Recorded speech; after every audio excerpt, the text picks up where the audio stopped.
It's been a couple days since the lower level of the ruins were cleared out uh, of the evil that lurked there. And already, kind of the strange shadows that hung over this place have begun to fade. The influence of the dark magic and the dark things that lurked here uh, beginning to wane, have less influence over the environment and the feeling that sort of hangs in this place. And it's far from feeling like home. It'll be quite some time before it's in any shape to be called such for you or for the border guard. Messengers have been sent off by the border guard. Eckert has deemed it so to let them know that this place has been taken um, and that they will start to migrate in this direction fairly soon. Yosef, you're outside. Um, there's a couple. Ernest, the bandit leader who Ammon has coerced to stay here through his seemingly infinite knowledge, alongside with some of the other brigands and some of the other Rivkin men, uh, are moving some things about, preparing some of the stone work that Ammon has helped to craft with magic to move it into place and to make sure that the fortress is beginning to patch up some of the holes and gaps within it.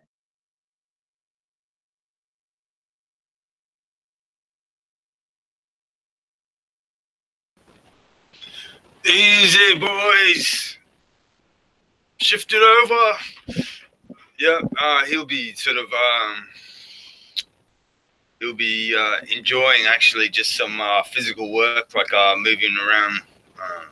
Particularly when Armand's busy, they've got to kind of resort to good old muscle and sinew with a small amount of ingenuity, using like wooden rollers and stuff like that to move some stone blocks and heavier equipment.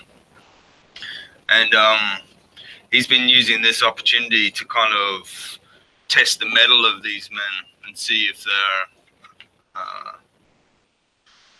bad all the way through. Kind of used to being perhaps a little judgmental as an exemplar. He's nevertheless trying to look at them with more of a pragmatic outlook of a military officer to see if you can use the tool to do the job. And Yeah, do you want to give me an insight real quick, just to kind of see what measure of them that you can get? 17 on the die. That looks promising. Just find my character sheet here. 22. Yeah, so you get the sense this kind of strange duality of these brigands that they don't seem to enjoy the work, nor do they seem particularly dedicated to the cause. In fact, they seem to be motivated primarily from fear that's been instilled in them from Amma and Victoria, binding them to service. But at the same time, like, you don't survive in a place like this, as run down and as barren as they did, without some hard work. So they're actually like fairly efficient workers, despite their psychological resistance to dedication and to the cause. They're still like performing the work well, and they're working hard and keeping at it. They're not like laying about or any sort. And to what degree are they aware that there might be a battle soon, or that we're being pursued by these forces? I guess I'll leave that up to Victoria and perhaps Aman and you. So far, I think that you guys and perhaps like some of the original Rivkin people, Walter and so on, are aware. But unless you've told the rest of the crowd that you've picked up from here, then they would be unaware. Knowing that perhaps that there's danger afoot, but not necessarily the specific cause or perhaps proximity that the sort might be to you. Yeah, so taking notice of, so what condition or taking notice of what condition the defenses are in.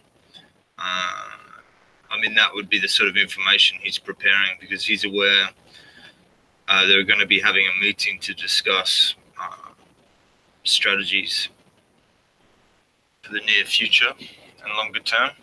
So, yeah, he'll be sort of going to a water barrel and wiping the sweat off.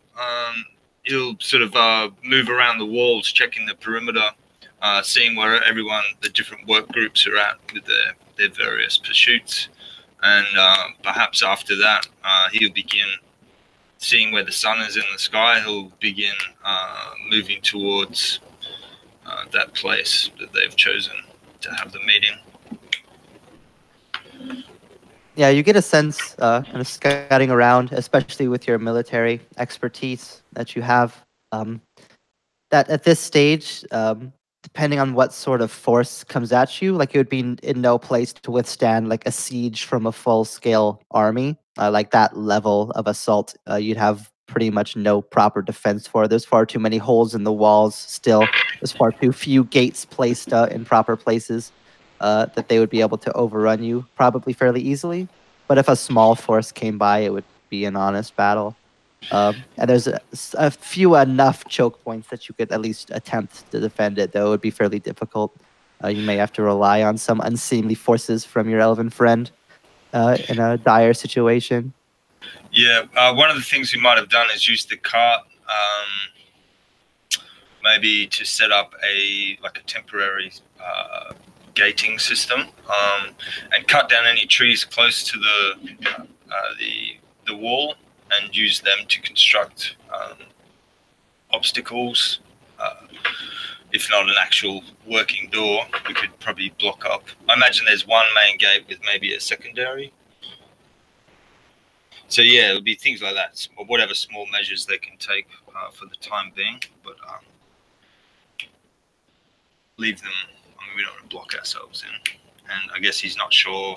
I mean, the card has to be returned to a workable condition reasonably quickly. So yeah, that's one thing that occurs. You'd be able to set your men pretty easily to clear out the trees. It would take some effort, I'd say, since you don't have an infinite supply of people here. So it would be a project that would take away from some of the current stonework efforts. But if you wanted to either make that decision or bring it up later, you could definitely give that order. Certainly. And with that in mind, yeah, he'll move to find Amun and Victoria.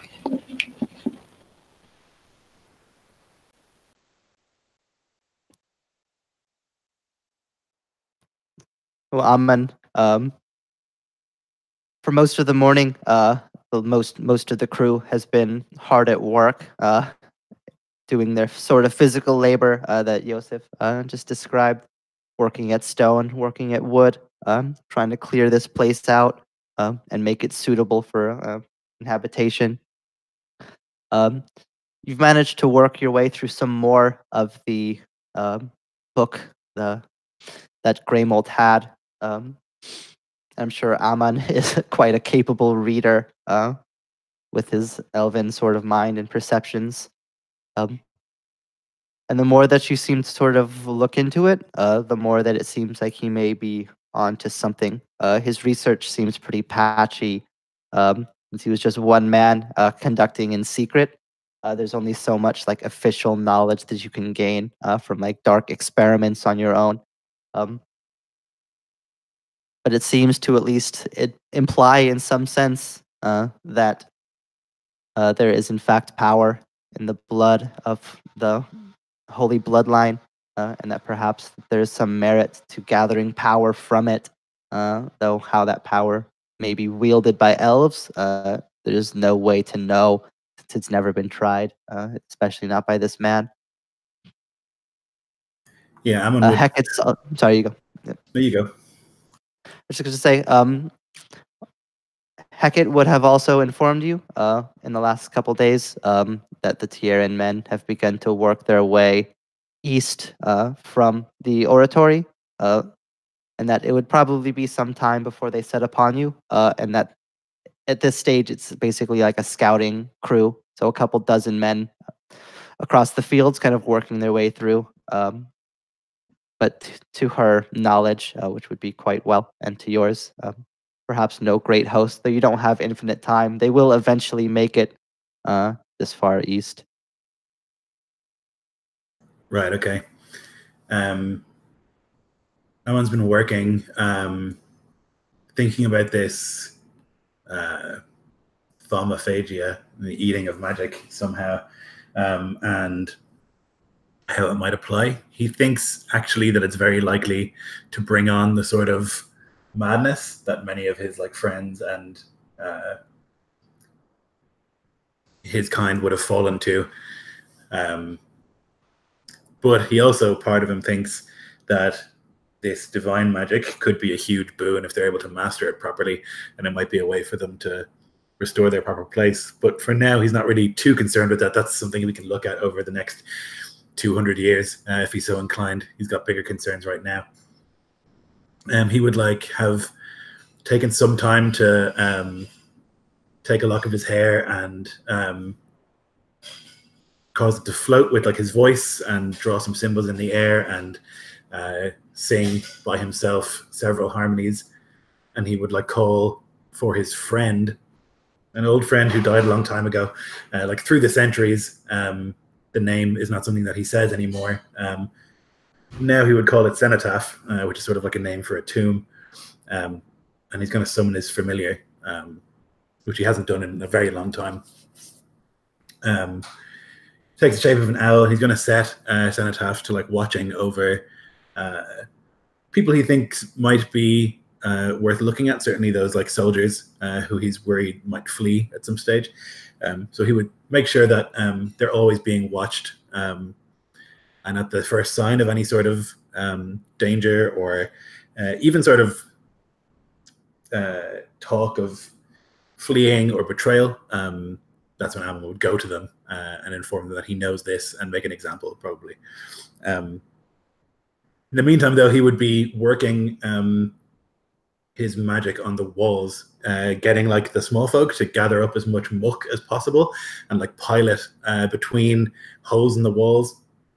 And then when they have like placed it in a way that he thinks is acceptable, he will transmute it into stone.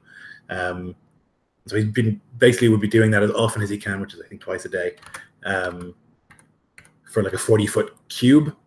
So he would be working really hard to do that, trying to fix these walls as best as possible and like build sort of earthworks and things like that. He's also able to fabricate, and so he can take trees and turn them into palisades, things like that. And so he's worth, 40, 50 good workers in terms of how much he can actually help build the place. And so if this is the place we're going to be staying, at least for a while, it's worth investing in it. So he'd be doing that, and then would go to find Victoria to inform her that these men are on the way. The other men have gotten surprisingly comfortable with your magic at this stage. It's strange how much necessity drives comfort, and that the first time that you worked stone or cast some strange spell, they were horrified and like backed away in fear. But the fourth time and the seventh time and the 10th time, less so and less so each time. They've sort of fallen into a rhythm of the magic, at least the magic that you've shown, this crafting magic, seeing the utility in it and having enough time to sort of acclimate to it. They've become less fearful, perhaps to their detriment, perhaps not. We'll see what's the case in the long run. Victoria, you're atop one of these walls that's still like open. Ammon and the builders have not yet gotten to that section of it, and you're using it to like look down over and see the work that's being done on the ground level. And Maria will walk up next to you.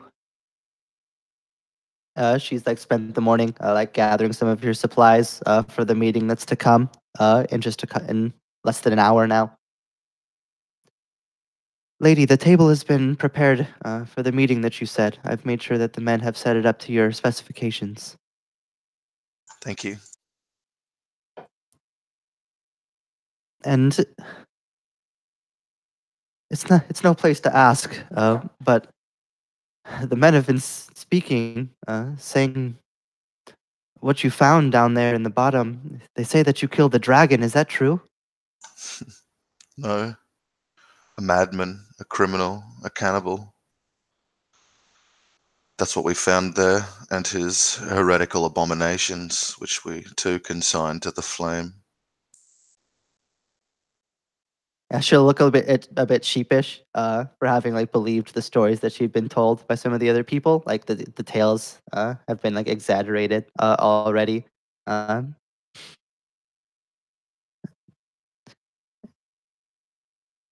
But no are we going dragon. to stay here? She'll say. I am unsure, but I will know more this afternoon, if not in the coming days. We will not always stay here, and my gut tells me we should leave now, already be left, but cannot act on that alone. So we'll have the council and we will discuss this very thing, and then all will be informed. Do you ask to have a certainty in your future, or is there some other disquiet that this place causes you? I'm just not used to it, is all. I spent my whole life at that oratory with you to help you, and now suddenly things have been so chaotic, going from place to place. I was worried. I don't know what's to come. The people don't know what your plan is yet, what their end goal is, and they've sworn to serve you and to follow you. Uh, some people say that a great army comes for us. Some people say that we will leave in the morning to find some other place, that we will constantly be on the move for the rest of our lives. Uh, I'm just a bit worried about you, about us, about all this. I am too, Mariah. We will have to keep moving, and there are enemies arrayed against us. The absolute destruction of our house was sought, but has not come to pass yet. But it's a hard road that's before us, whichever direction we take. That is why I gave everyone the chance at the oratory to go their own way. For I foresaw that it will be perilous, more so than I can know or imagine.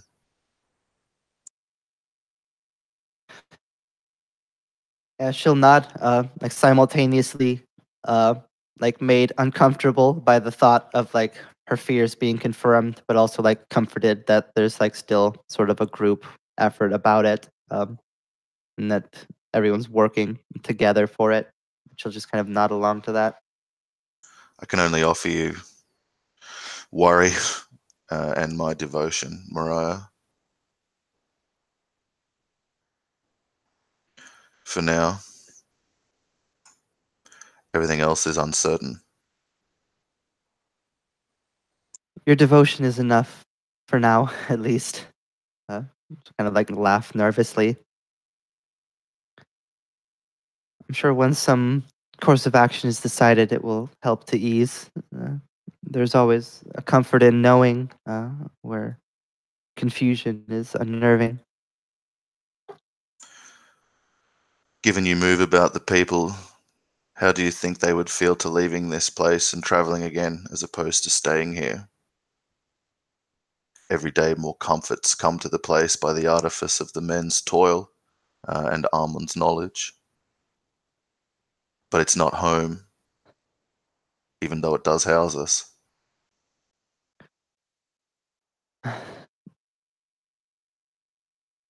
Some of the men, the new ones, this has been their home for so long. It is home to them. They've spent a lot of time helping to build it now again. With Master Ammon to help, things have come so far so quickly. It'd be a shame for their work to be for nothing. But of course, the people of our house, Like you say, this will never be home. It may be comfortable, it may be a fortress, maybe a place to eat and sleep, but it's not home. I fear Can the there be? newcomers will be less eager to leave than the old ones. Hmm. Is Kaya Morn the only place that we could ever call home?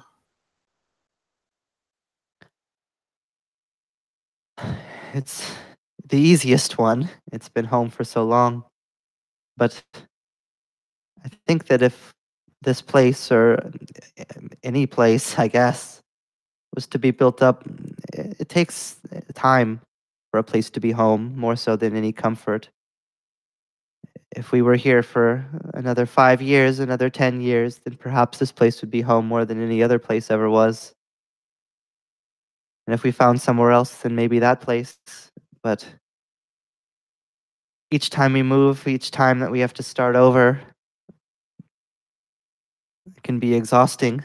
Not saying, pardon me, not that we're entitled to comfort at your expense. I know that you have your own plans and that we're sworn to you.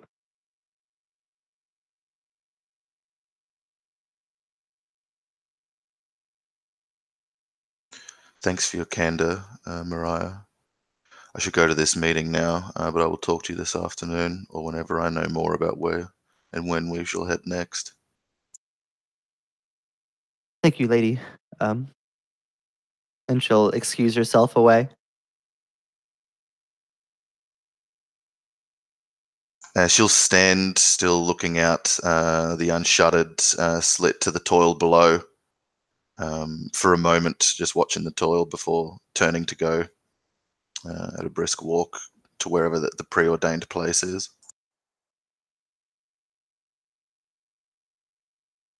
Yeah, Maria and some of the other people here have managed to build sort of a makeshift sort of table for you guys to set your stuff upon and to gather around.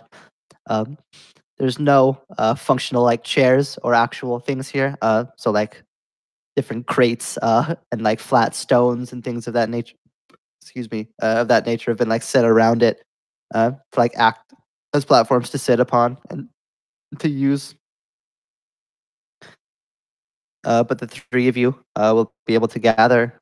Is there anybody else specifically that you'd like to be present for this meeting to give reports or to give orders to? I imagine we received like reports from the people that we'd want before this, and just meeting us three. I think. What do you guys reckon? Yeah, that makes sense. We want to be able to talk freely, I think. Yep. We can always have a large meeting afterwards. That's it. After we've decided, yeah. Yeah, we'll just go tight, Jeff. Perfect. So, Yosef, I imagine that you, Walter, will like relieve you of the command. He's had similar battle experience to you over his many years, so he'll be able to like manage the others in the same way that you were during the work. And with the sort of main people of your crew helping to manage the others, you three will have this area to yourselves.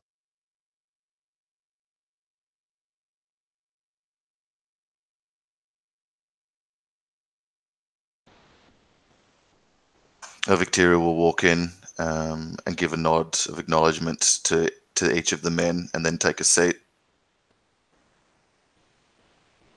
Yeah, Joseph will be probably still tightening a buckle on his armor. Haven't taken it up again after his work to resume his badge of office, and he'll return the nod also and look down at these stones that will pass for seats and settle himself upon it, still leaning on his staff. The repairs go well, my lady. That is good, as I've seen. The folks seem of good spirits, most of them anyways, or so I've heard. She'll say, contributing. And she'll look to Amon. The longer that we have, the more Perfect. I can bring these defenses. The magic that I have is somewhat limited on a daily basis. But with enough time, can turn this place into a fortress. Already, most of the repairs have been made, and what was once a hole in the wall is now thick stone. It may withstand what scouts House Tierran sends about us, but as we were shown at Kaio Morn, that house is capable of destroying a fortress, even one greater than this. So my thoughts are that it should be a temporary home, that we should leave soon. But what say you? I would think that there's little keeping us here beyond a sense of peace and safety. I think maybe for the small folk, it's an important thing that they rest. But they will find us. They are coming. 24 maybe scouts. They will find us. Do you know where they are? Not exactly, but I can find them. We should do so. If we can, we should ambush them at the second river, east of the oratory. You say scout. Could you describe? So no one moves with them in heavy armor?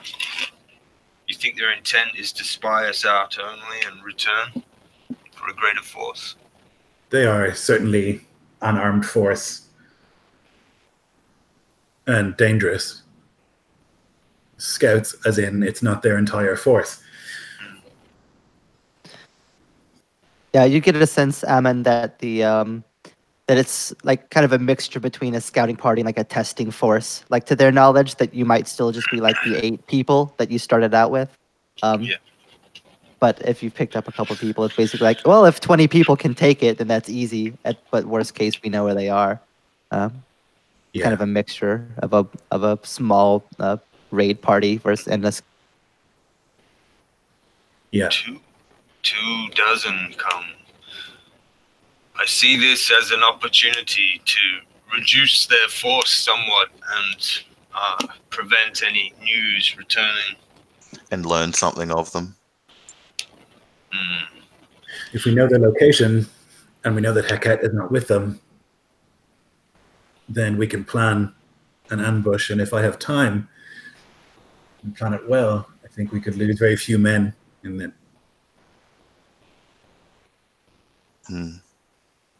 We cannot afford to lose any men. We Yet. have 2 soldiers, Eosif and Sir Volta.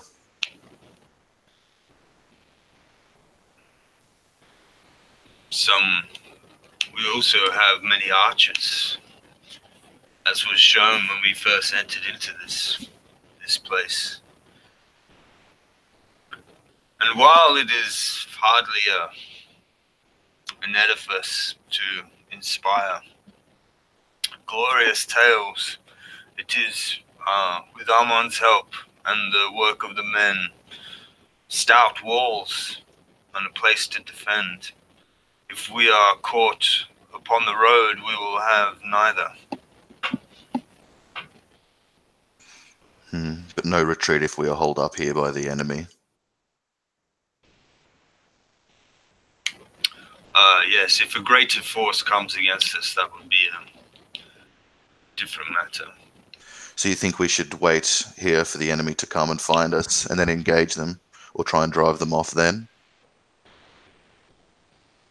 If there's a place along the way that's suitable for an ambush, then why even tell them that we're in this castle? Yeah, that were my thoughts. That's why I suggested one of the 2 rivers. Particularly with the far-seeing eyes of this Heket. She may know where we are anyway. Already. He does know. And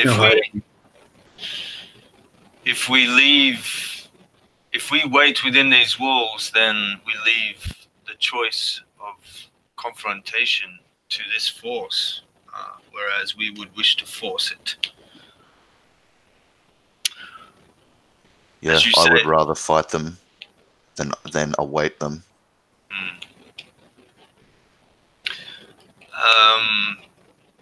Perhaps have we got any knowledge of like surrounding land? I mean, I guess between the border guard and these kind of newly reformed brigands, call them that, we'd have a pretty good collective knowledge of the local landscape. But maybe that's something I can take to them. I'd prefer to go us three alone and engage this force at one of the rivers. Yeah. Okay. Well, I guess 24. Yep. Yeah, I think like if we can disguise ourselves, like with your magic, like to be mummers or singers or whatever. Yeah, I mean, like Being Ammon's close at the river, and then if you can use your magic to like alter or control the terrain to our advantage at a pivotal point, like as they're crossing or something, or when half are across and half are on the other side. Yeah. And with area of effect stuff, we can make mist of their horses and prone them all, and get in with smites, and I think we could kill bulk of them, and the rest are just going to be like, what? We're being attacked by 3 folk, one of which is an elf, and they've killed 10 of us. They're going to start to fracture, I'd imagine, and then we can kill them all in the rout. But I'm drunk with power and self-confidence, of course. But I would rather risk us 3 against these 24 than us 3 and 10 peons who are all going to die. Yeah, that We've is. spent the last sessions for nothing if all of our folk die. Yep. I do have seeming, which can make us appear as anyone. So it might be worth even sending the arcane eye, having a look who's there, appearing as 3 of them, quietly going in when they're asleep and killing those 3, dragging their bodies out, and like as they're crossing the river, that's when we can, like, I don't know, it may be a bit complicated, but I feel like the more trickery and confusion that we can sow, the better. Yeah, and like they can't see at night. You can. So while they're asleep at their camp and some are on watch, we can. I don't know if you have fireball, but something like that to a camp of tents and guys asleep in tents is a death sentence. So I think there's ways that we can mitigate their superior and like numerical advantage. Yeah, like I do have some of those spells, but I'm not allowed to use them. So if Yosef says it's okay, I can. But if I say to do it, then it doesn't really matter, does it? Yeah, I mean it's like not supposed to happen, but it's not. Doesn't mean like there's no way Ammon doesn't know these spells, Yeah. If it's like we're going to do this the next day, he'll have time to get them prepared and ready to rock and roll, right? So now, is it illegal, like punishable by death or something? Like, what's the law, Jeff, with ordering house elves to destroy enemy soldiers? I presume Hecate would have been ordered to do that to us at Kaya Morn, hence why we were pantsed. So technically speaking, if an elf uses magic to harm and or kill humans, the exemplar sworn to them is supposed to kill them, like in return. So why aren't all the house elves dead yet? For instance, like hasn't Hecate's spell and work for her house been fostering their ability to destroy us and cause all of our subjects death or pain? It's one of those weird technical gray areas. Yeah, where it's like a spell that sees or a spell that, like it's not actually causing harm, like it's giving information. It's kind of a stupid moral technicality. Indirect. Where spells that cause armies to kill armies don't count, but spells that kill armies do count. So if Victoria ordered Armon to fireball a camp of the enemy asleep at night, would Eosef be sworn to kill the elf or me because I'm ordering the crime? No, I wouldn't be sworn to kill you because to kill the elf. Yeah, the elf. Yeah. What if I forbade you? If word got out that you gave orders to do so, it would probably make other lords less likely to work with you, depending on their personal dispositions, and perhaps to seek your death as a result of causing all this. Because it's basically like at that stage an active open war. It's like, a country that uses a nuke, like it's probably best just to nuke them back, sort of thing. So if it comes out that you're using your elf to blow people up with fireballs, that at that stage they're allowed to basically do that to you to stop you from doing it. We can arcane eye their camp while they're asleep, so we can go in and slit their throats. Yes. Yeah, I'm not big on slitting throats either. But the What's the Well, difference? 3 against 24 then. We'll meet in the middle and have a talk first, and then we'll go back to our lines, just us three. And It's entirely possible, without me casting Fireball, that I can cast greater invisibility on myself, walk into their camp at night, and just cut them all their throats while they're asleep. Like, that's also entirely possible. But and no one can see that. right, so then it's like some terrible plague has befallen them, like a throat-cutting plague. Night-slitting plague, yeah. Many ways in which Ammon can kill a lot of men with not much issue if they don't have an elf themselves, or like some way to stop his magic. There's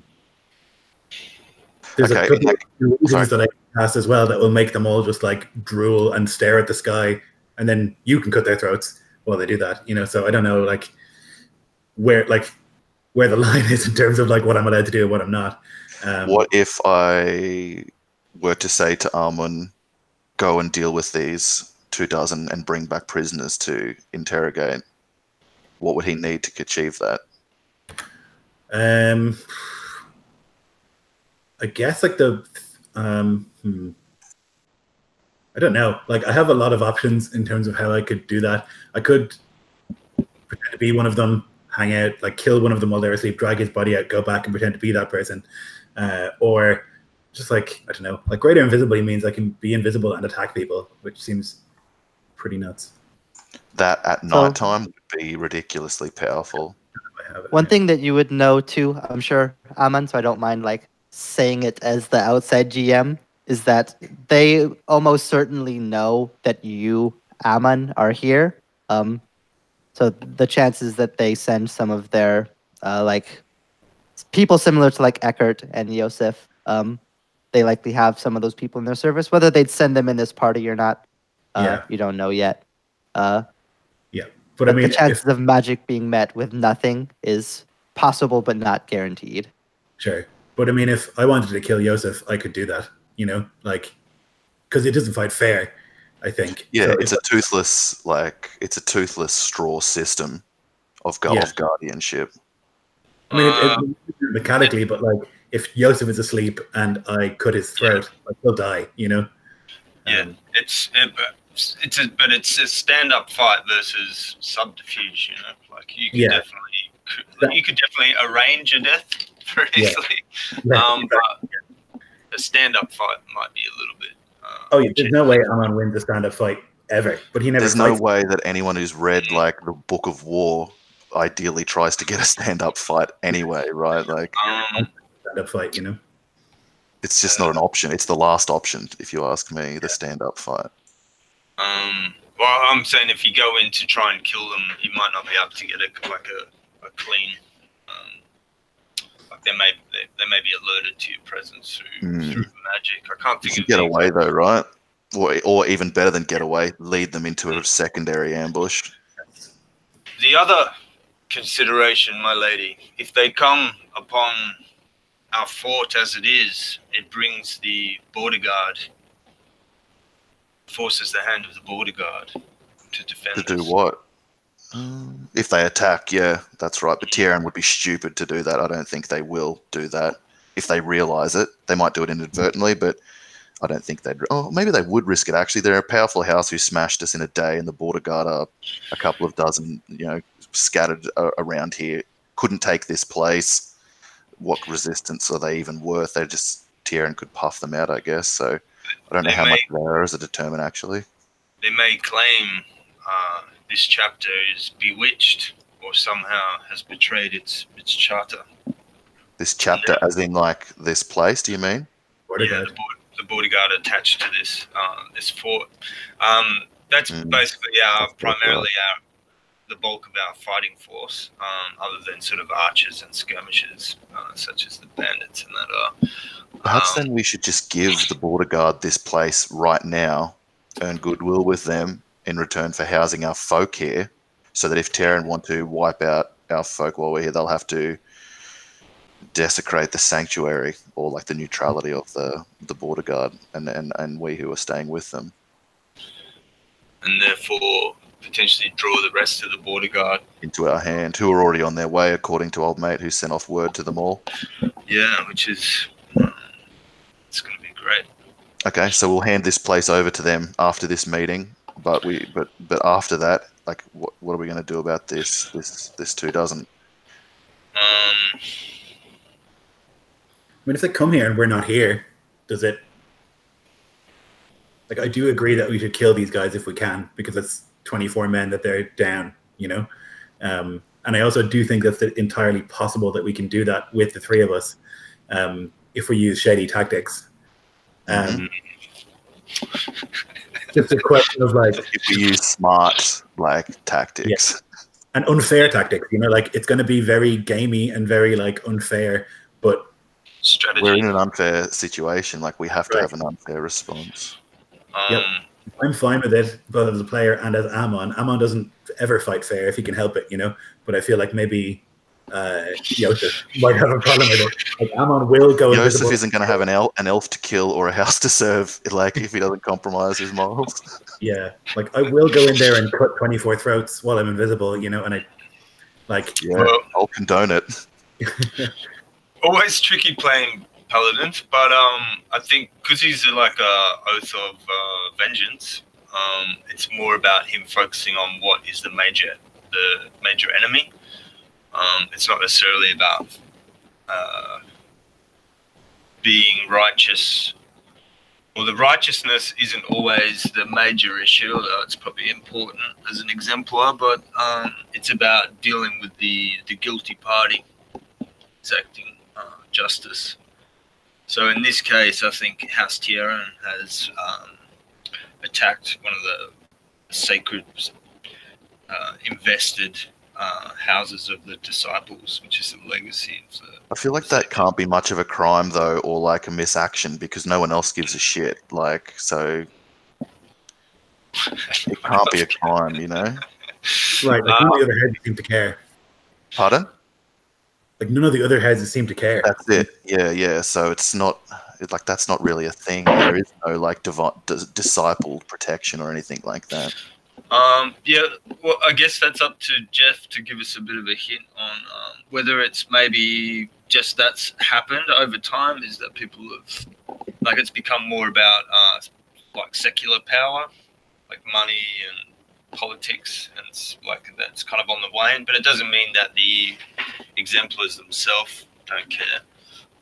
It's just but none of the exemplars we've met care.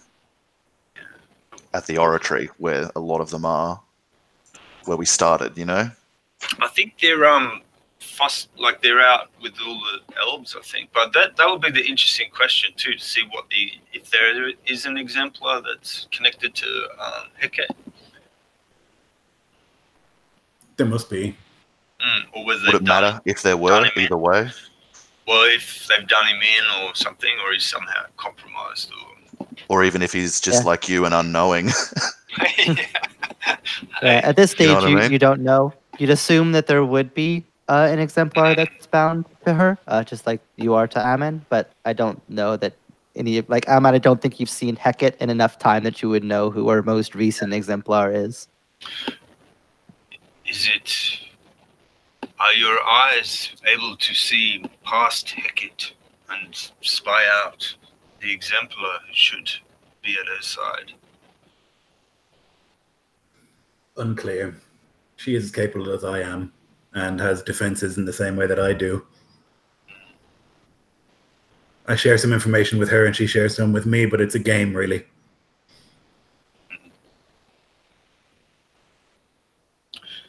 There are many things that wane in this world. Honor and justice have given way to coin, the right of might. I have given my oath to you, Lady Victoria, and would see your legacy restored. Indeed, it is good and heartening to hear you say that without people, you will have no house.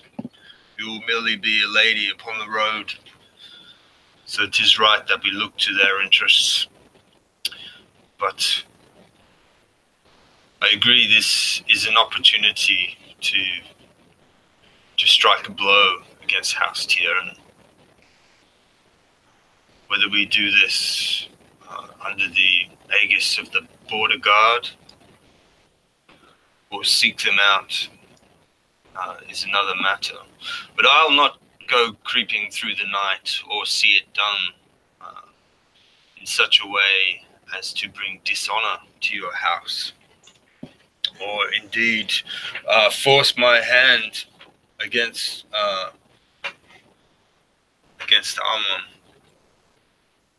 There are some things that are not worth sacrificing to small gain.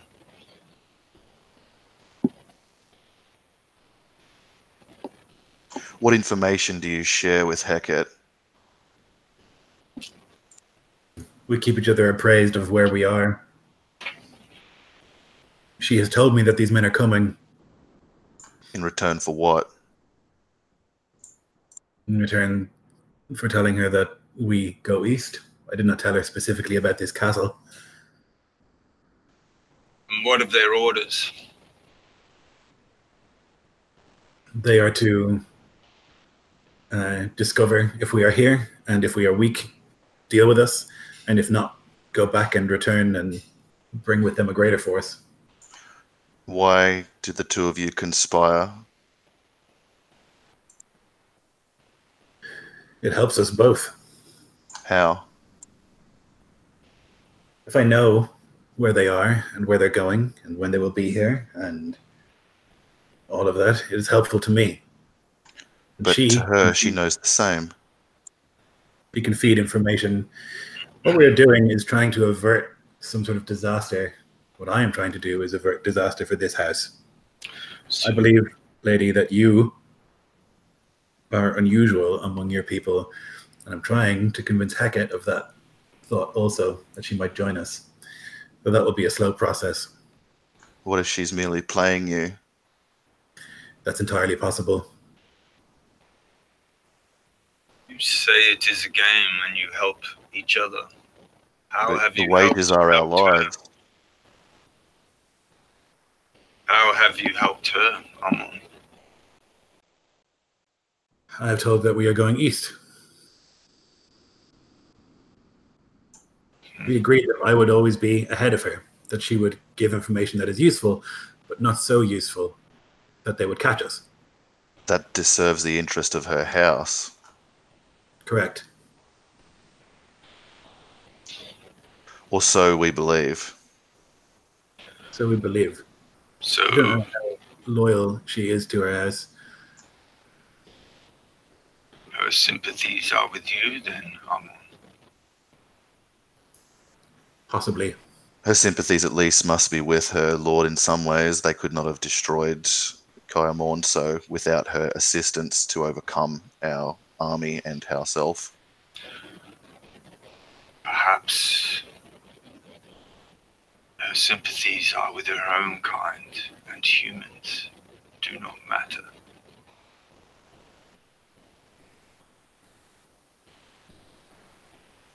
And I think a slow gaze will shift over to Amon. What? Yeah, That's okay. He's calm as a cup of water, like he always is. Like he doesn't seem ruffled by this at all. You have spoken before of some secret. Kayamorn. Is there something you wish to share with us?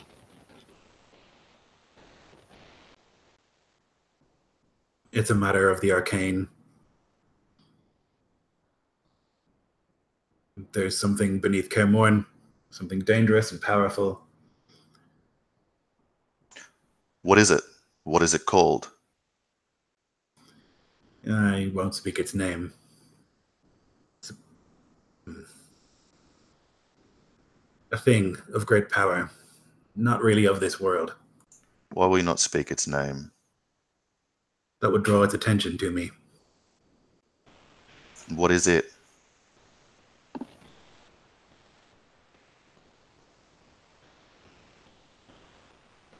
He sort of closes his eyes and thinks for a second. I don't even actually know what it is. So mysterious. Like myself and Jeff haven't figured out exactly, like literally what it is. It's some sort of powerful creature that's bound there. Yeah. What you know specifically, at least what Aman knows specifically, is basically. I mean, I don't even know that Aman necessarily knows entirely what it is. But essentially, there's like a magical, like the magical ley lines that kind of run through the world. There's like a cross section there where some creature is like held from like this world entirely, but it can still like commune, like it starts to seep through in that area. That it's some sort of terrible creature with immense magical power. But like the specifics, I think, are still kind of shadowy, both in and out of character. Demon That's is the word that you would understand. a demon. Who created the demon, or who bound it there?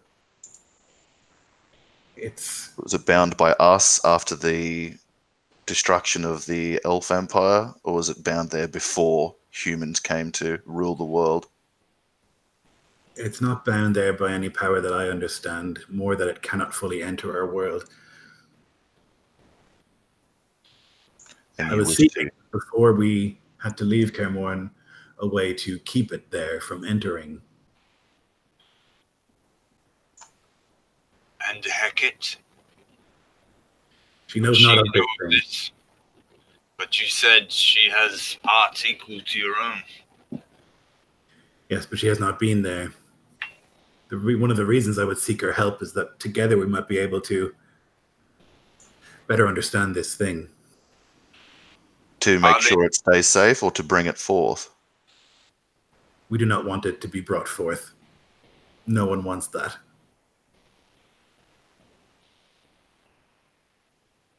Perhaps that is the reason why Cairmorn was built upon that place by Rivka. It's very possible. And does this creature have any agency in this world?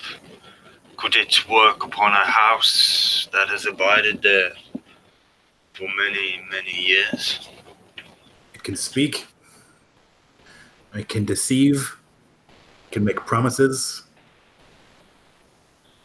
Beyond that, I don't know. It's possible that its magic will permeate through somehow.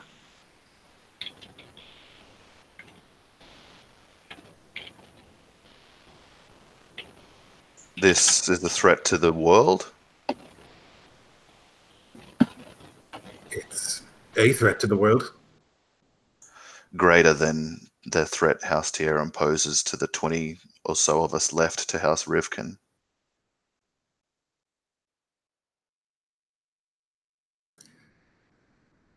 It's hard to quantify which is a greater threat. They are different things. But if you were forced, you could not say the demon was not the greater threat to the world. It's certainly a greater threat to the world than House Tierran is. Did my father know of this? Beast bound at the ley lines beneath Cairmorn? No. Why did you not tell him? There's nothing he could have done. But there is something we can do? I'm not certain. But you were certain that he could not? How could he affect this thing when I cannot? If I don't know the secrets of it, how to commune with it, how to banish it, then how could your father have done so? How could you do so? That's what I'm asking myself now. There's no deliberate deception. It's simply that there's no use to be gained from informing you. All it will do is frighten you. All it would have done is frighten him. In a way, this deep darkness sits barely restrained within all of us. But I fear that whereas you have chosen to let this thing abide, perhaps Hecate may not, or there is some other intent to House Tierran's taking of Cairmorn. That's possible. I do not believe so. It's not easy to find this thing. There are wards that I placed to ensure that no one stumbles upon it. You would have to know that it's there in order to look for it. It's complicated. He'll say and sort of wave his hand as if like. So you know the area and have warded the area. Correct. But could not find it in the area. No, it is there. So you know where it is and have obscured it beneath Kaer Morn. To the best of my ability, yes. But she, we must presume, is of exceeding power to you. Perhaps equal. And so by that logic, perhaps greater, right? Perhaps. Okay.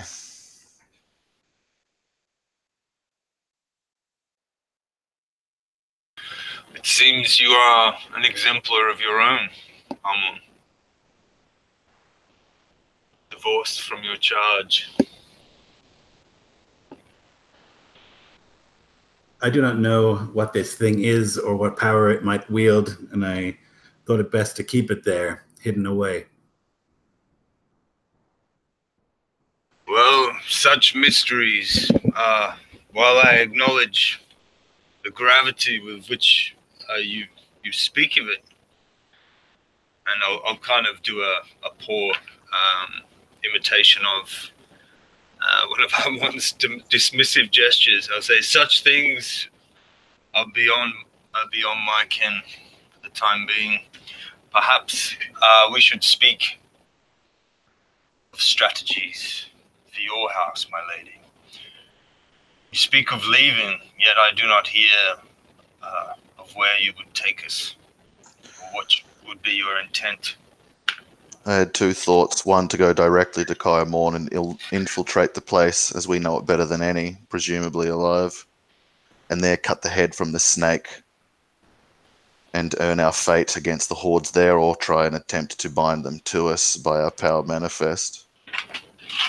Indirectly, I'd thought to go west to House Gawain, to offer him my maidenhead in marriage, to ally our house and pay for the mercenary hosts at his command, and sweep down east and west of the ruins to have our houses Boletaria and I can't remember the other one, sorry, to remind them of their ancient oaths to us and bring the allied host against House Tierin in great cataclysm.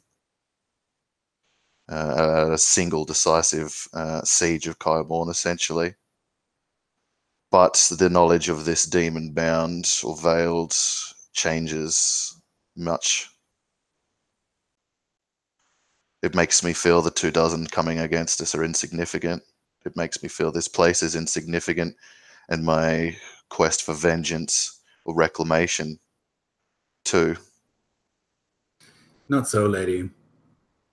More than one thing can be important. But there is a hierarchy. I don't know what we could do now to deal with this thing beneath Kaer Morn. I do know what we could do now to deal with these 24. I think I may know how to deal with the threat that lies beneath our ruined house. We must go west, so we must engage with the 24. House Gawain, do you mean? No, the oratory. I'll go before the dames and tell them of this, and the oratory itself. Best served to keep safe demons and other threats to divinity.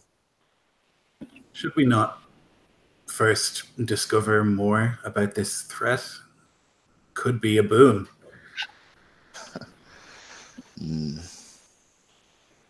I just know that it is powerful and that it lurks beneath. Demon is a clumsy word. So it's not a demon? It is difficult to quantify what exactly it is. If it may be demonic, I feel charged to, compelled to tell the oratory. Their combined effort would serve best, and if it means that Kaer Morn must be given to the oratory, then so be it. I would not have my house sow discord through the world. It could be angelic. There is little difference. Who would bind angels? I would. You would. That's illegal, I'm assuming, in our religion, binding angels. You bind the power of gods I mean, already. We're it'd given be it. like Employee binding a unicorn in the real world. Like I don't know that like the existence of angels is like a known like thing. Yeah, so I'm using these terms It because could I be. feel like there are words in Elvish that for Yeah, these yeah. but that aren't in like common, and so he's using like really clumsy basic words for like things that he can't explain properly, you know? Whether it's a demon bound Yeah. or an angel bound, the church should know either way, whether it's something that should continue to be incarcerated or something that should be liberated.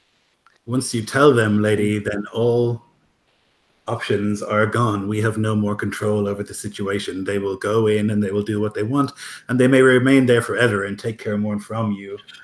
Is From this us. That may be the price that has to be paid.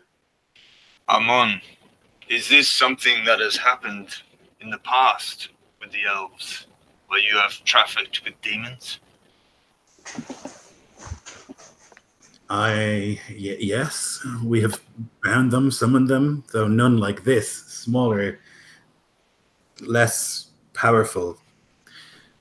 I could summon one now. I know their names, many of them, but it's not the same. This is some greater entity. It must Demon- be for our church to decide. A few things, my lady. I think, and he'll kind of give a wry grin. Your strategies or ambitions with House Gawain struck me as beyond your years, truly. But the risk is great. Gawain has little to gain from marrying you when they could take you captive and give you up to your enemies. That's the risk of that plan. I'd rather risk myself than an army. Well, we don't even have an army, let's be honest. I'd rather risk myself than you and Walter. But you're, as you said, to go to the grand oratory, is it? Grand. That's right. If we are to confirm what has happened to the exemplar who should be by Hecate's side, and if there has been some betrayal of the oath, then we could call a crusade down upon the house and say their elf has become corrupt and is seeking power through the agency of their lord. If we can confirm such, or even have strong suspicions, particularly if there is a demon that could be raised up from the mists of ancient times to terrible and horrible present day calumny. But think what could be gained, what power we could learn from this thing. And throw that away? If there's Elf. risks, yes. Do you see from where your shadow grows? Amon will actually smile, which he does rarely.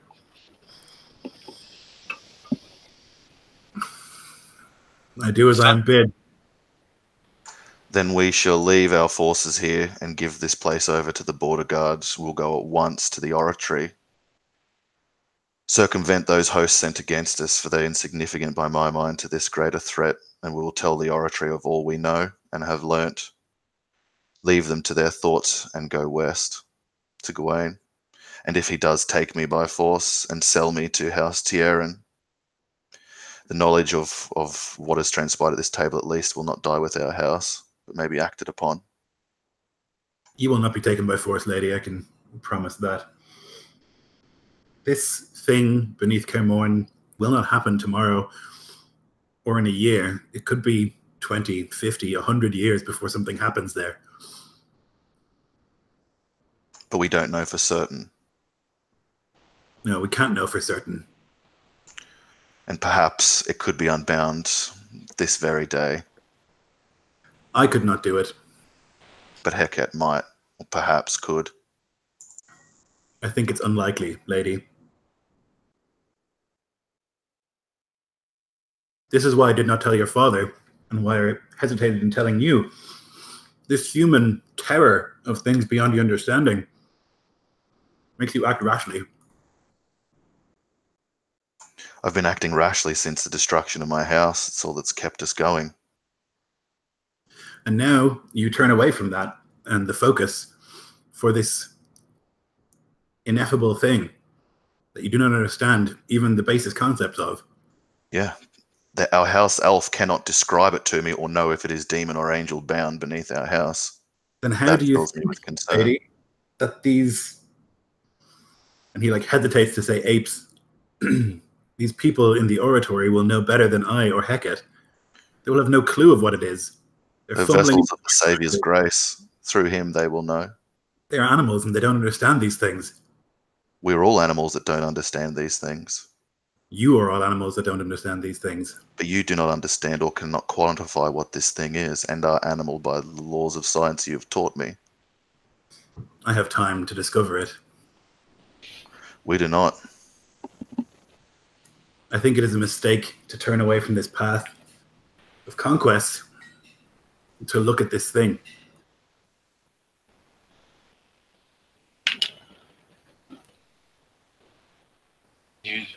All we know of it is that it is a great power held at bay. And if history has taught us anything, Elf, it is that power has a way of courting darkness and great misery and disorder. I disagree. I think the only time there is ever order is when there is great power. Chaos is a different thing. We are in a time of chaos. The South races itself for elven ruins across the way, and great houses attack one another unprovoked in the North. Well, the oratory intervenes in none of it. The forces beyond our weakened, toothless border guard grow. It pains me to say, lady, but the honor and the legacy of the Savior diminishes in the minds of men, and so we must remind them that it is strong. Agreed. And his hand will tighten around the hilt of his sword.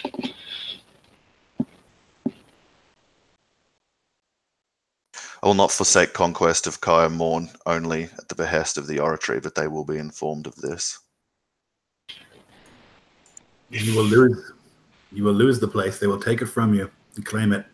The people in the courtyard below are Kaer Morn more to me than the stones that House Tierran ruined, or the place that I barely remember before I was banished to the oratory by my family. If you say so, lady. I do, and she'll rise at that. Amon thinks it's insane. People die. Stones last forever. But he's said his piece, and so he'll close his eyes and try to meditate to calm himself. I'll go to the representatives of the border guard and give them over this place. That'll be my next port of order.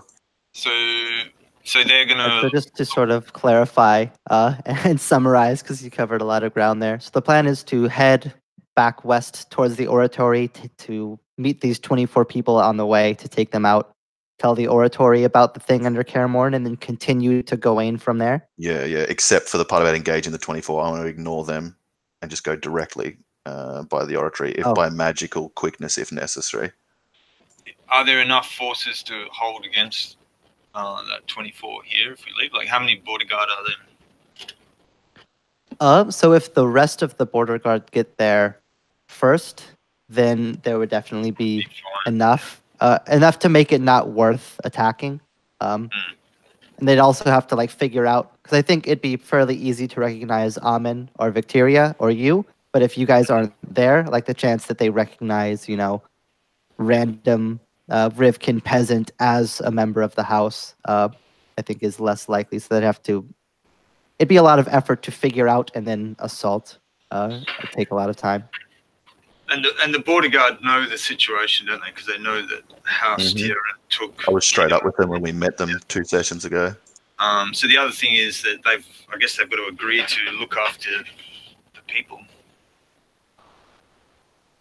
Well, they're the border guard. They already have agreed to look after the people. But like food and all that, like protect them. 'Cause I know supply them. They've got the charter to guard the border, and they've agreed to help return you to Cairmorn, which I guess is a pretty wide-ranging.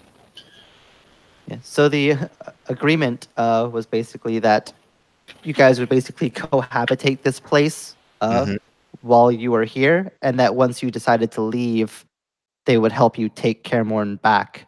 But then once Cairmorn was taken, then this place would be forever under their ownership. Yeah. Yep.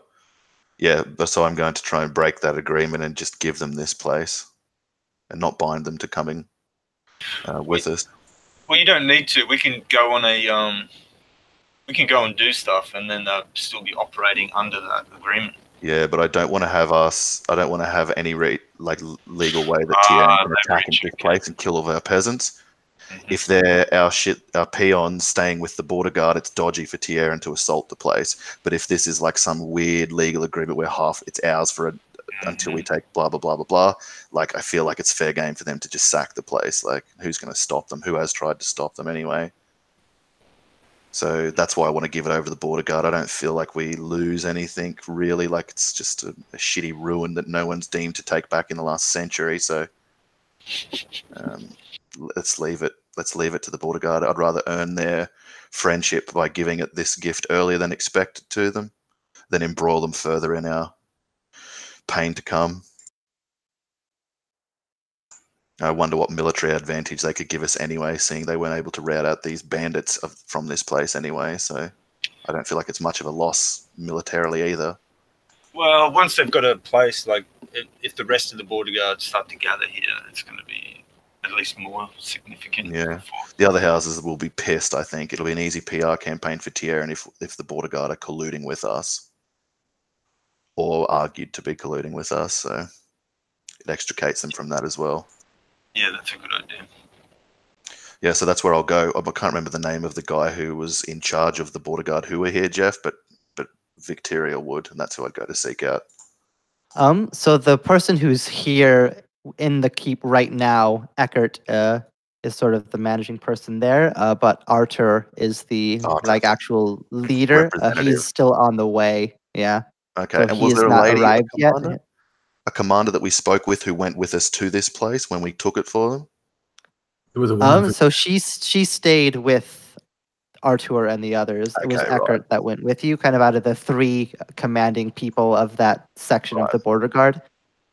So her and so the leader. Eckert would be the highest ranking here, and then Artur. And I'll have to check the woman's name, but those 2 would be on the way right now. That's who the message is going to from Eckert and the border guard here. And Eckert went with us down below to route out that. So Eckert, who I'll go and find. Alrighty. And we'll get to that in just a second. I need just like a quick 2-minute bio break, so we'll take a quick short break there, and then we'll get right back into it. Cool. BRB.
Man, playing paladins is weird.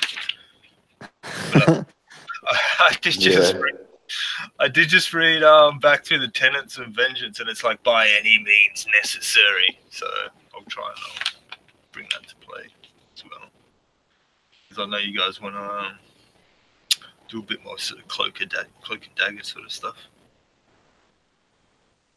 No, I actually like that there's that bone like sticking in the craw of agreement, because otherwise it would just always be underhanded, dodgy, quick, not cuts if it was just up to me and Lloyd. So it actually it serves a really good dramatic purpose.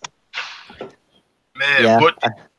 what did they teach you at the oratory? It's like a bloody ninja school or something. What's that in regards to? She's also had secret whispers being tossed into her ear from elves from birth to now too. So I think that changes your perceptions no matter what. And speaking to and understanding animals, that's gotta change you. Definitely. Yeah, I love that all the sort of seedy elven mystery is starting to come to light a little bit. It's so frustrating. Yeah, it's about to get of... brought right into the light, the singular light of the oratory. I hate it so much. I like that. They'll deal with this better than we can. I like that. There's just been this demon like festering beneath Cairmorn, and now and now how long? Joseph's like, I wonder if that's what's corrupted the bloodline of Victoria.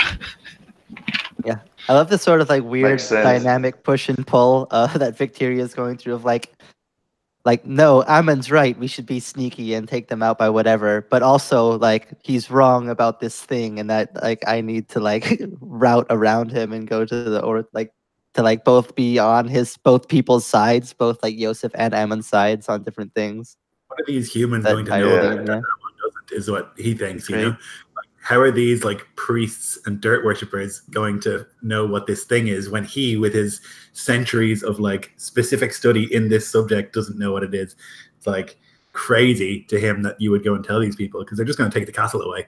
As far as he sees it, goes as they do. They just seize things, take things over, and so it's just like mental to him that you would tell these people who are like not going to help. They're just going to go down there and go, oh shit, and then free it accidentally, probably. Perhaps. Yep. Only one way to find out. Meanwhile, though, we can organize a crusade against House Tieran. If there's a lot of ifs in your plan for the crusade. It's super unlikely. Yep.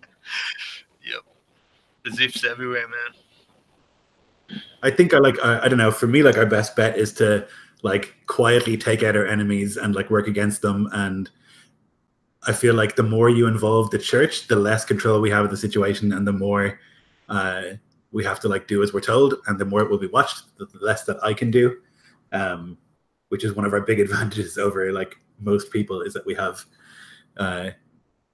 this power, you know. The more we involve the church, the less options we have, because they're just going to begin to put their nose in everything, you know. Yeah, we should just leave it in the hands of this weird, nebulous arrangement between all the elves. It's worked for thousands of years. I was gonna say it's going from one shadowy, mysterious, nefarious council to another. Are you saying that about the church, Jeff? I don't know. You might have misinterpreted a good word, my friend.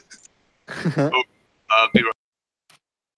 Yeah, well, at least from a nefarious shadowy council to, you know, a powerful entity that's beyond your control. I don't know if I'd call them shadowy or nefarious quite yet.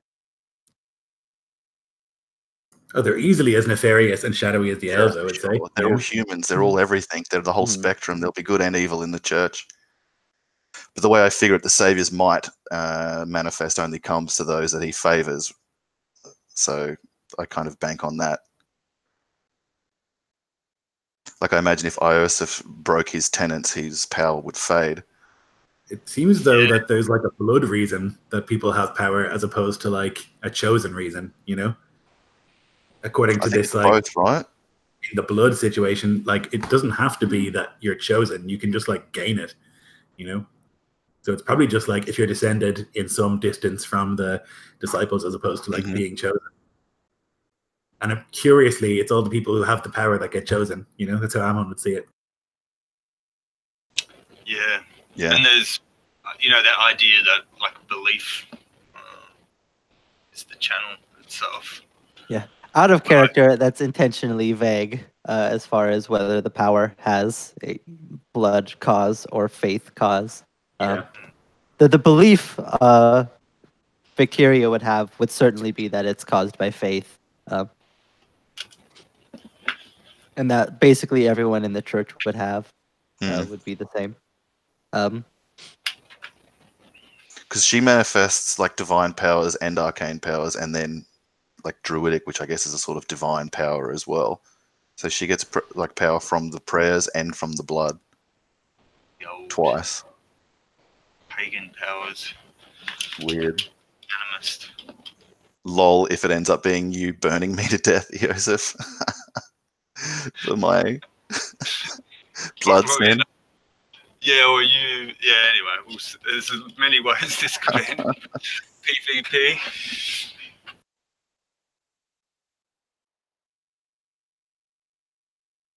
Yeah, do Alrighty, you well, have group Carl. fly, Lloyd? Oh, Sorry, sorry. No, I don't have No, group fly. yeah. I don't have any real useful Travel. way for us. Like I can cast Dimension Door 3 times, so I can travel 1,500 feet in like 18 seconds. But I can only As do in that once just you, or a can day. we go through that dimension door as well? Pick one of you. You can take one person, yeah. So there's not really a really useful way for me to travel any faster. I could cast something like actually I'm not even sure if I have it. Something like Longstrider or something, but I don't think I took it. Or if Wizards even get it. The So we full teleport spell in the mass way that you're thinking of isn't until level 7 spells, Yeah, which right. Edmund does not have yet. Okay. Yeah.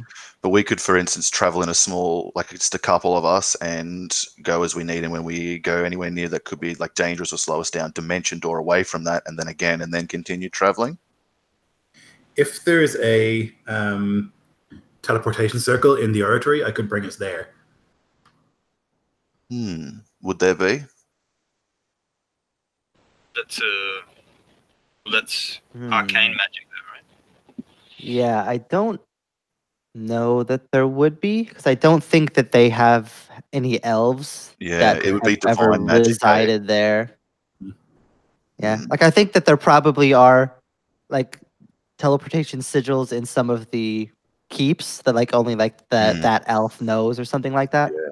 But I don't know that there would ever have been an elf to put one there, and I don't think that clerics even get that spell. Oh, maybe they do. So, is there one in Kaer Morn then? There would have been, but it's probably been destroyed. Or altered, yeah.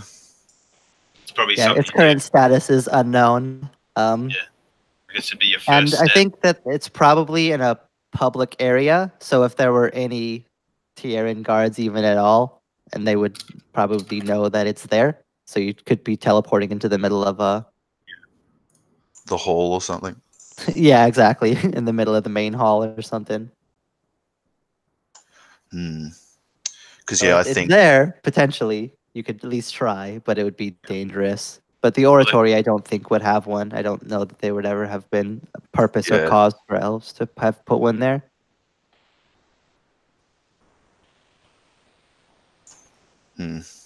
just have to do it the old-fashioned way on horses.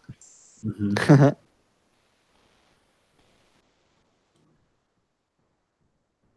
I can cast seeming so that we look like people we're not. But if we have horses, I don't think it'll matter what we look like. That would draw the interest of scouts. Yeah, but if they come over and we're just like 3 travelers or whatever, or then there's not necessarily a fight. It's just like, oh, sorry, we don't mean any harm. We're just on our way to the oratory. We could appear as priests or whatever. Yeah, you'd undoubtedly still be questioned, but perhaps not. We'd be close to the recognized. oratory too, so it'd make sense. Yeah, good cover. Just take them out anyway if they're Tieran. Yeah, if there's not too many of them. So you're gonna go to the border guard with this Yep. And we'll make ready to leave. Before we leave, Yosef's going to sit down and write some letters, which he imagines the border guard keep communication with different chapters and stuff. So he's going to write some letters. I think he needs to find out who the exemplar is for House Tierran. Actually, maybe that's going to be. Is there any problems that Victoria would have with that? Me writing letters to find out stuff, because they're nowhere here anyway. So Doesn't worry me. So the border guard probably wouldn't know, or the information at least may be outdated. The oratory would probably be the place that would have current Okay, records of such things, because that's where the exemplars are at least based out of, Alright, well, which is that's- conveniently the direction that you're going in anyways. yeah, all right. Well, maybe I'll hold off on that. I'll just see as we go in there direct.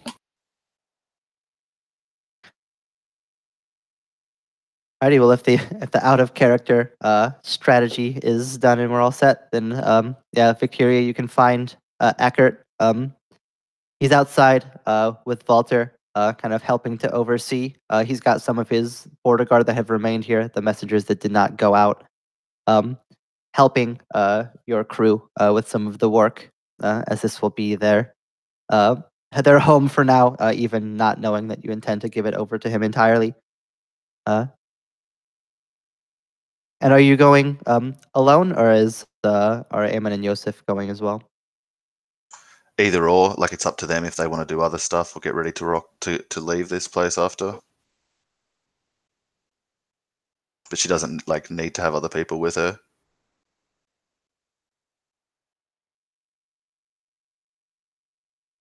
Anyone would like rest up, I guess, and meditate and prepare spells and stuff for the journey. Perfect.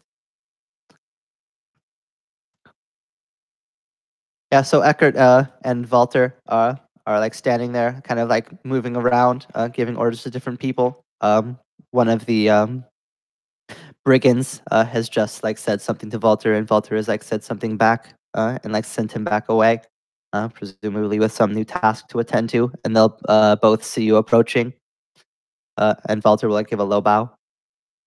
My lady, good to see you back. Gentlemen, sirs, it is good to see you. I wondered if we might speak a moment, Eckert. Yeah, he'll kind of like share a glance with Walter and back to you, and then just give a nod. Certainly. Walter will like go away to like specifically help with some other task while you're busy with Eckert. I assume your council came to some intent? Indeed, and we are to action this very day. As part of that, I would wish to renounce House Rivkin's claim to this place and to give it over to the border guard. And furthermore, will not hold you to our bargain that you help me in my days to come. Your charge is to the realm without, not the one within, and I would not compromise the integrity of the ancient institution. He'll kind of look confused at that, and then like slightly suspicious, as if trying to like Find the discern some yeah. secret motive. Say, I don't understand. We helped you to claim this place, and you would just give it to us for nothing? Is there no secret agenda that you're secreting away from me here? There is, and for good cause, but a threat greater to me than my enemies needs to be dealt with, and I must leave this place and put my companions to greater peril than I might have thought. And so it makes no sense for me to claim this place and be away from it, nor to give my enemies any legal cause to assault this place and threaten my folk left here, or you men and women at your work, your duty, she would say, sorry, not work. And he'll kind of like look up at the half-finished fortress, like musing about something, and then kind of look back down. So, you intend to leave your people here then? They will not be accompanying you?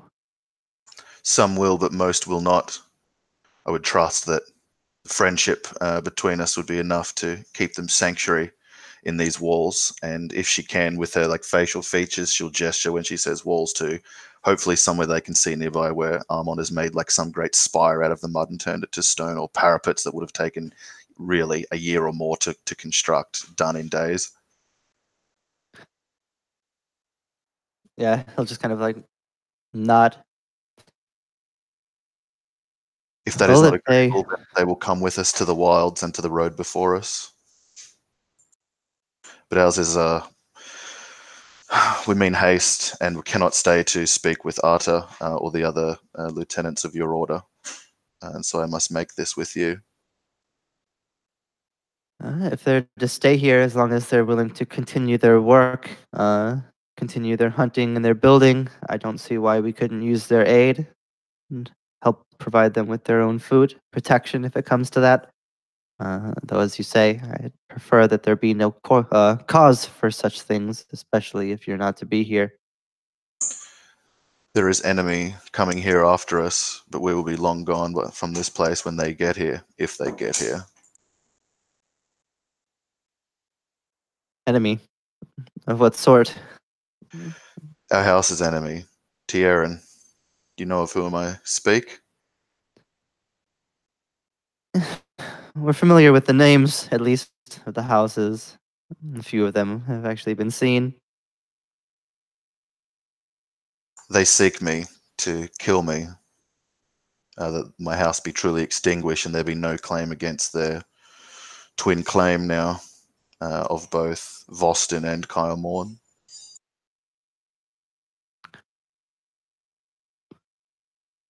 Hmm. We will leave a trail behind us and hope to draw them after us and away from this place.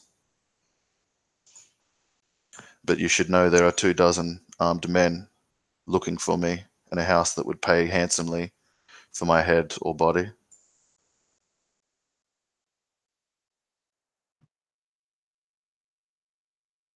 Well, I'm not in the habit of turning down fortresses if you're going to give us one. The border guard will take it if you're not going to keep it.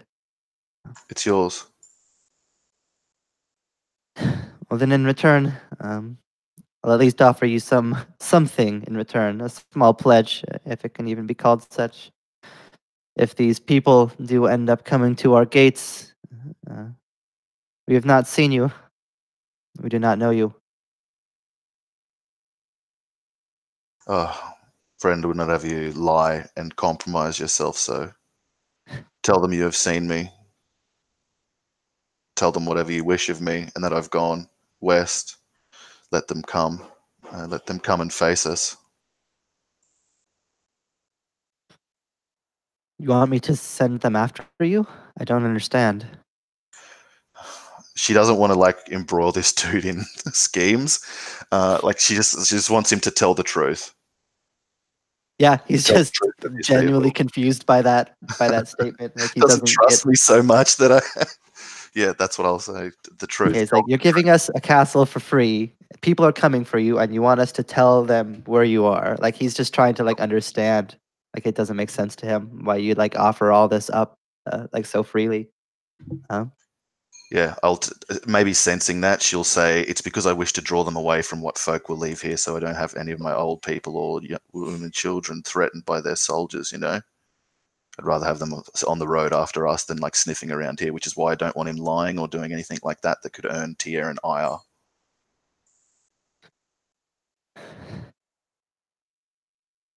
Yeah, he'll just kind of try to parse it as best as he can.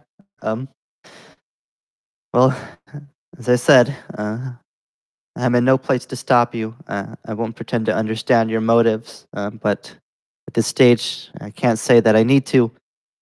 Border Guard has no place in the schemes of the houses. If you wish to give us this keep and send your captors after you, we'll do as you say. I won't turn you down. Uh, it's confusing to me, but it is not my place to question as long as it's As long as it doesn't hurt our interests, and unless there's something that you hide from me, some darker plan, I don't see how this does affect our interests. In fact, it only seems to enhance them. I'm well glad.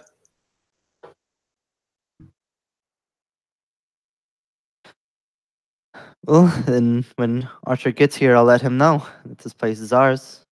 I don't suspect much will change with our control over it than yours, at least in the short term.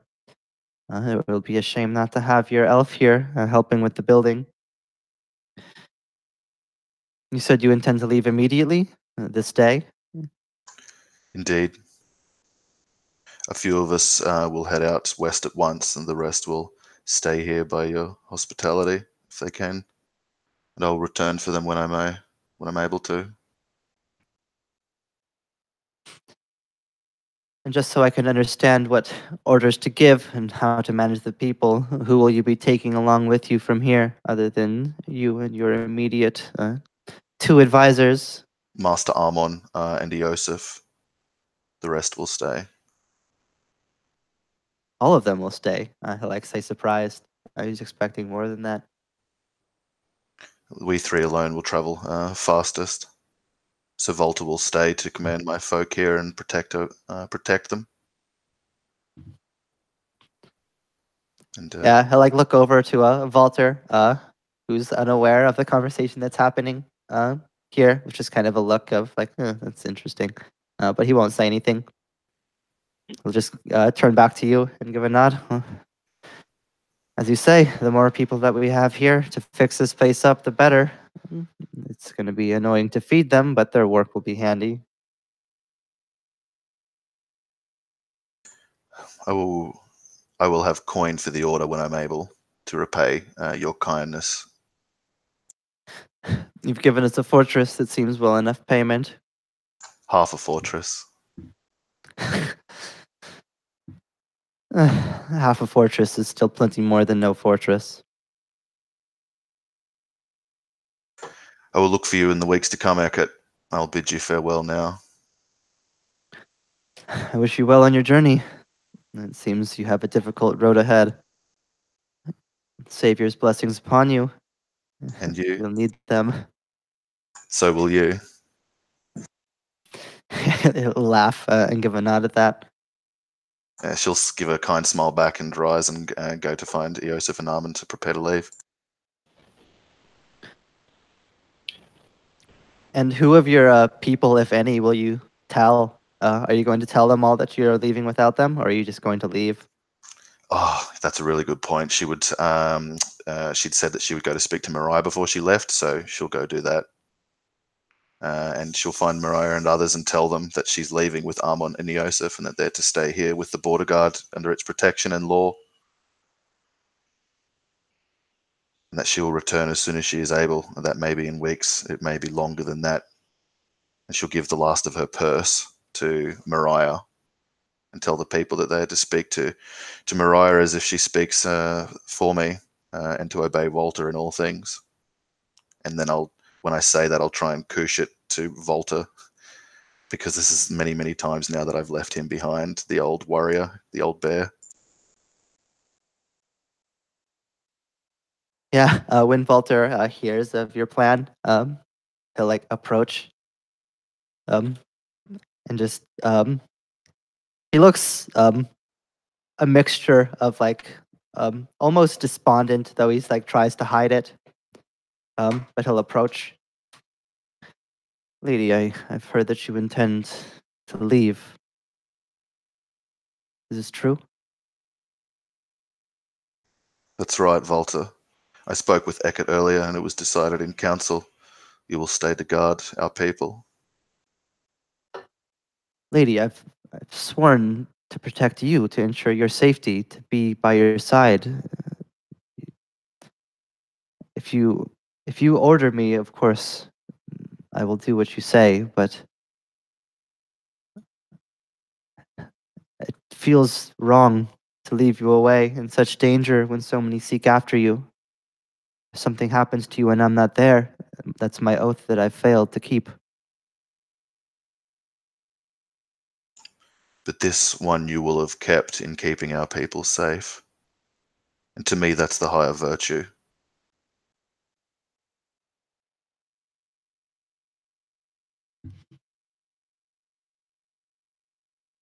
Yeah, he'll try to puzzle that over. If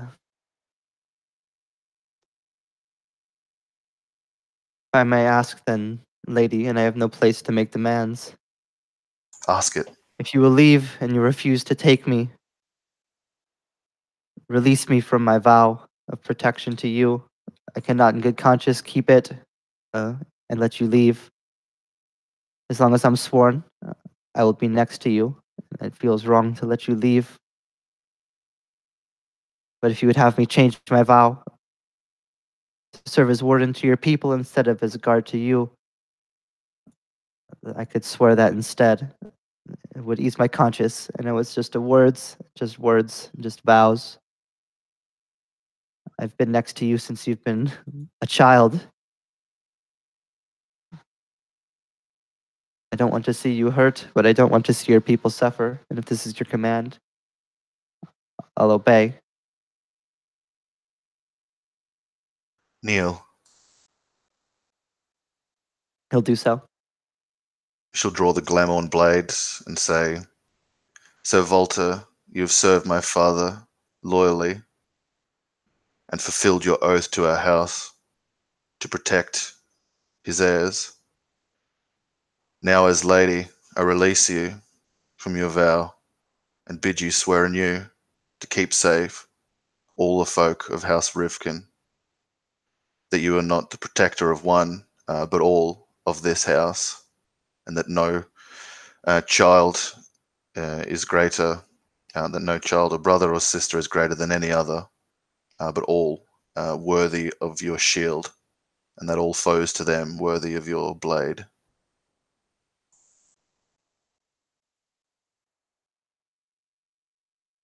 He'll give a deep bow, the sign of respect, but in reality, it's to like hide a bit of emotion that he's trying not to show. At like having to watch you leave after all of his service, but he'll look back up, having wiped away whatever a small bit had come over him for a moment. I swear it, and as long as I'm here, your people will be safe and kept for, that they'll have the food they need to live, that any blade that comes for them will instead pass through me first, that if I cannot fell them, that I will at least fall for them, for your people. I will protect them, lady, until you return. Swear it by the Glamon blade. I swear it to you by your family's blade, by the will of the Savior that your family worships, or whatever power you and your father have ever had, to me, by my own honor, as a guard, as a knight, as a warrior. I will be here for your people, no matter what. That she'll hand over the blade to his hand and begin unbuckling a scabbard and hand that over to him as well.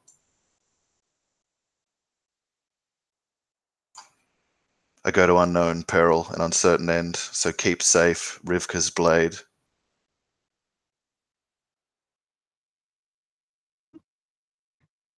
When the blade, when you let go of the blade and like place it in his hands, he'll like go to protest. But then once you say that, he'll just kind of grasp the handle of it, and like put it back into the scabbard.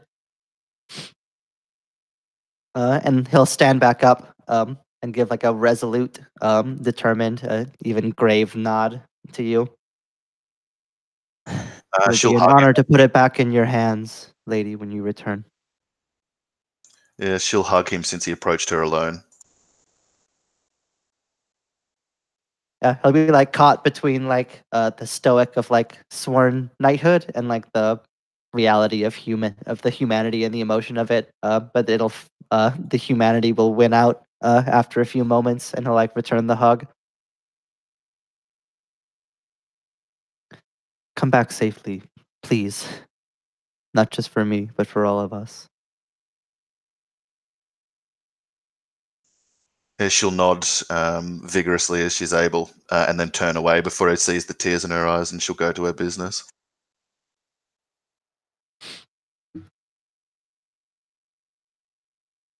Yeah, he'll stand there for a moment, like holding the blade in the scabbard, just kind of like looking at it as you turn away. But then, a moments afterwards, you can hear him going back out and going right back to shouting orders, getting people to do this and that, just as much for productivity as distraction from his own concern about everything.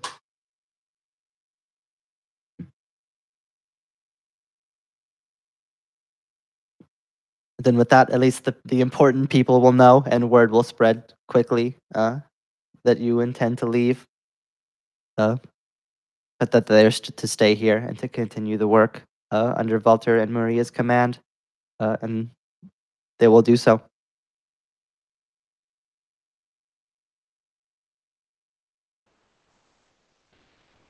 And I think, are we leaving today or we leave first light tomorrow or something? We're leaving now.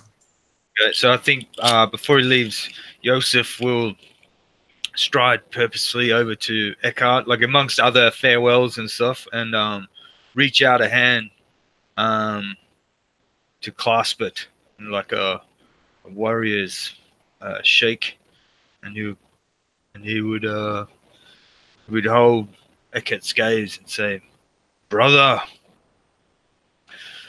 how glorious it was to drive out that darkness beneath this fort and see the beginnings of a new chapter in the border guard, so rightfully raised up from your difficulty."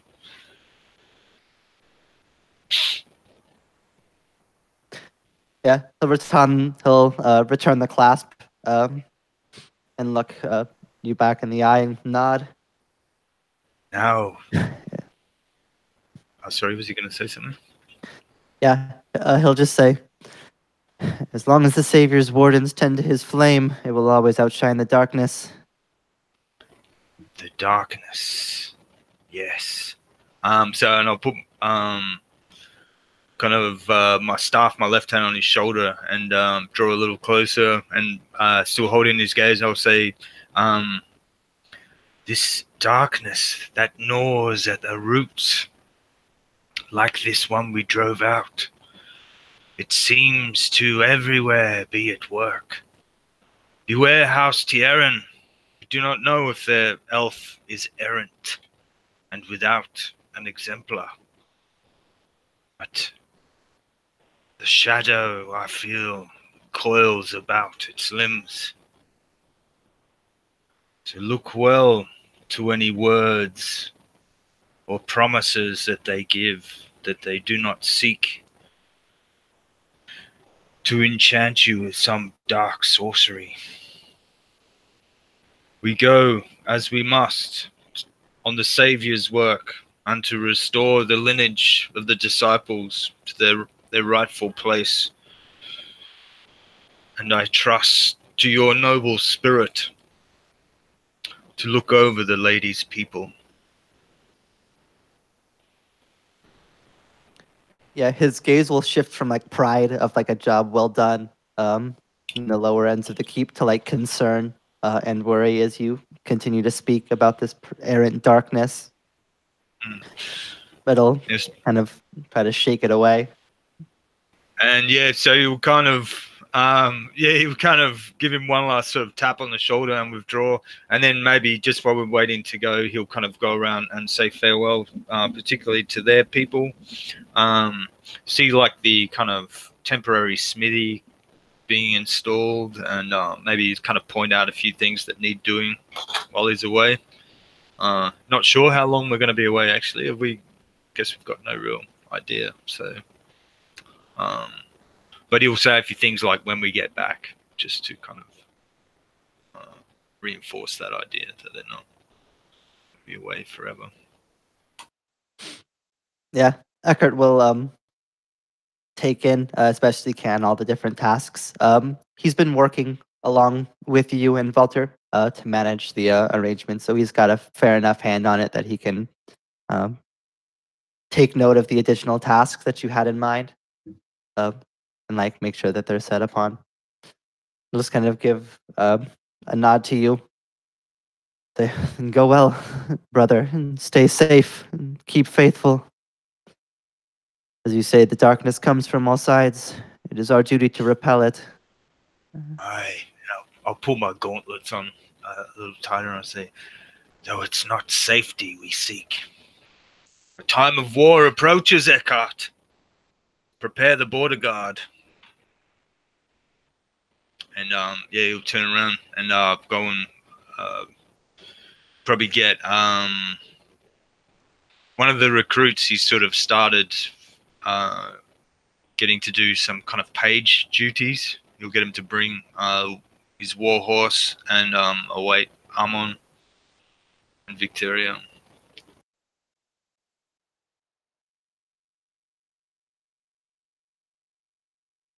Yeah, so at this stage, basically all the arrangements will have been made. It won't take much time to gather supplies since it's just for the three of you. You can travel a lot lighter than you would if you were to bring a whole company. And then with Victoria and Yosef ready and prepared, Aman, is there anything other than preparing your spells that you'd like to wrap up before you leave the ruins? No, not really. He doesn't have any ties to these people so much, so he would just like prepare himself, and then when he's ready, stand in like without any sort of fanfare or like a look over his shoulder, would leave. And I guess just to clarify, will you be taking the familiar as well? I don't know what the range banding on like that is, if anything. 100 feet. Yeah, like 100 feet, so he'll be coming with me. If we have like an owl out to either side as we travel to, that'll give us 2 extra eyes in addition to the arcane one to screen us. Yes. Yeah. Jeff, did we get around to doing a good old-fashioned book burning? Are we going to hand it over to the oratory to cover a good favor? Oh, okay, all right. So we're bringing those tomes with us, okay. Oh, you're gonna bring Greymold's books Mm-hmm. with you? Okay. Yeah, that was decided last With the- session. We're going to hand that over to the oratory. Oh, the intent is to give Or those to to the the. exemplars, sorry, but I assume they're one and the same organism. Yeah, we were It's gonna like the exemplars are a part of the oratory. Okay, yep. It's kind of a smaller faction within it. last session. I think you were gonna copy them and then hand over the originals to be burnt. Yep. So- Okay, cool. Well, then we'll hand over Grimwald's book. But we can take them to the oratory. That's a nice. That kind of underlines our Yeah. concerns, you know. Yeah. Yeah, I don't know if unless Ammon probably has a way to do it magically, but copying a tome I think would take quite a long time and effort. Yeah. Sorry. Okay, rather than copy it, make an exact transcript of it. From reading it, synthesize the worthy information and take note of that. Mm, Yeah, that makes Okay. sense, because I feel like a lot of it is probably It's scrabbling. insanity. Yeah. Yeah.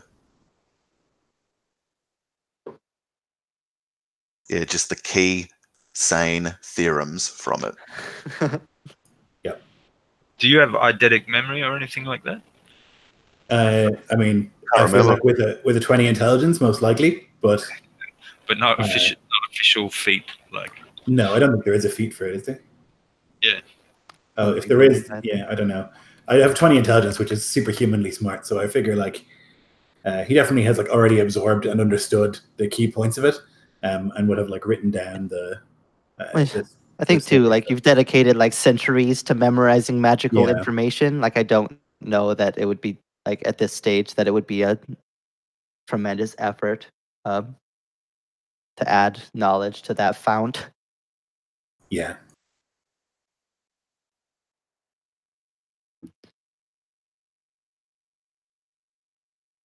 All right, so then with the three of you gathered, is there anything else like specifically of obviously like food, basic supplies, and Greymold's tomes? Is there anything else of import that you'd like to either arrange or make sure that's taken with you?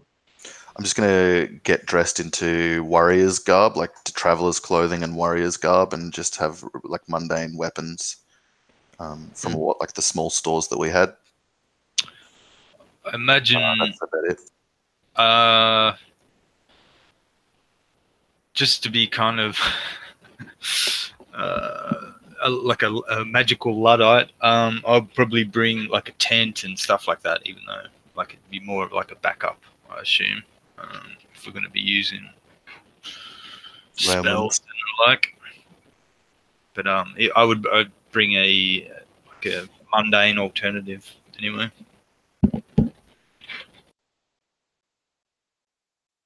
Yeah, that'd be easy enough to count in, just kind of the basic supplies. You'll have enough food to get you to the Oratorian to Gawain from there, and so on. With perhaps some small assistance from hunting, but that wouldn't be too difficult, I think, to manage.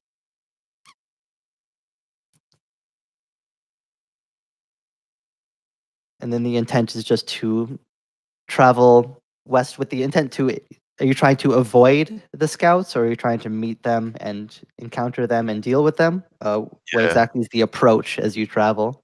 Avoid them, but leave sign of our travel such that they could pick it up and follow us to the oratory. Ooh, that might mean nighttime attack. We got an elf. We got an elf. That's just always the only gun I pull, but it's the best, biggest gun there is to pull. the multi-tool. Yeah. Possibly the only other thing, like Joseph would want to maybe that night. I don't know, Jeff. Can we all right to travel that day and skip through to a campfire conversation? I would ask Yeah, one thing. How many days do we think it's going to be until we get there? Was it 3 or 4 that it took us to get from the oratory to the ruins? I can't recall, but I feel like it was like less than a week. We took a roundabout. That's Less than right. a Yeah, week. we did too. Yeah, we took a roundabout way. Yeah, so it'd be a couple days, depending on how hard you wanted to push. If you wanted to just take a standard pacing, yeah, probably 4 days. If you wanted to like rush, perhaps you could make it sooner. Okay. Well, that being the case, then I would do something before we left, and that would be with the tome. I would cast illusory script and like hide or change the important information in it that might be used, so that it would appear as if it's like unintelligible, or like some of the more important bits, basically, so that like when they get the book, they'll be like, well, this is just garbage, and they'll just burn it, as opposed to like being able to synthesize any like useful way to absorb the power. Interesting. I'm going to read this spell real quick just so I Yeah, make it sure that. lasts- Yeah. It lasts for 10 days, and True Sight is needed to decipher it. Yeah, so I think that night, Joseph would look to both of you around the campfire, and he would say, "I have sworn an oath to stand vigil against the use of magic, direct and dangerous magic, of such that has led to the corruption of elves in the past. But if we are to fight together, there can be no more secrets." And you look to Victoria and say, "We must know the extent of each other's power and how best we may fight together." And yeah, and he'd be really interested in maybe beginning, at least through conversation, but perhaps through some kind of drilling, to begin to learn how to work together as a unit, just in case, because we might be battling 24 soldiers soon. So,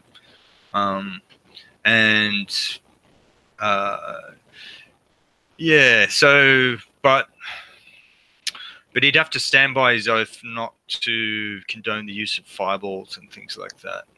So I guess that would be the only caveat. If we are engaged in combat with a great many foes, I feel that we've already lost. We should do everything in our power to avoid a fair fight in every opportunity when we don't have to fight fair. Kill them when they sleep. Destroy their minds.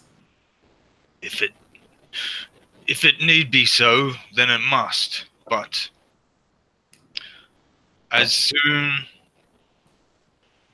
as we do such, we create a world where such a thing becomes more normal. It is easy to descend into brutality and trickery and deceit, and it is far harder to drag up and build up civilization into something more honorable, where one can rest easier and not fear for children and the innocents at every turn.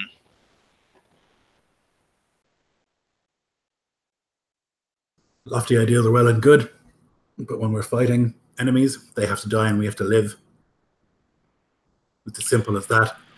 And I don't feel any need to be honest or forthright or clear or fair or just or chivalrous when we're fighting people who intend me harm. I intend to destroy them with every advantage that I can find. Always. No mercy and no thought to their suffering. Whatever brings us success is what we should do. That has always been my understanding, and that is how I will always see things. If needs be, but let's not charge headlong into such darkness. Do you think this has anything to do with the reason why you have an exemplar following your every move? That you confess such remorseless savagery, almost like an animal? No, I'm honest in how I think and how I feel. You and yours pretend like there is some greater kindness or justice when really there's not. Priests are certain, and exemplars came and destroyed our house and our castle, have led terrible crusades, have murdered hundreds of thousands. There's no difference there. I am clear and concise and obvious in how I act. Perhaps there is deception and lies everywhere, it is true, but that is no reason not to aspire to something greater. Still, I hear your call for practical measures, and such is the nature of war. And I would know, we have fought together in the past, it's true, but now we have her ladyship here with certain unknown potentials, and as we have done in the past, Amon, we must include Victoria now. No more tuition one by one, but we must work together as three. If it's destruction of enemies that you seek, it's not my speciality, but I am capable of bringing death to a great number of people with relative ease.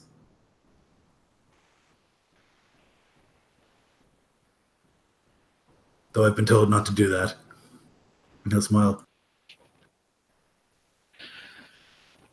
If such needs be.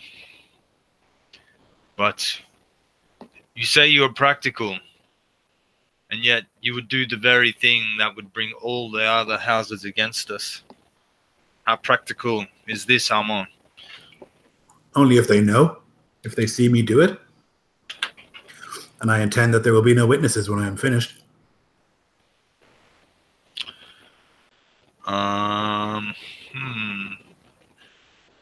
Joseph shifts uncomfortably. He's not sure. I'm not sure if he regrets having this conversation now.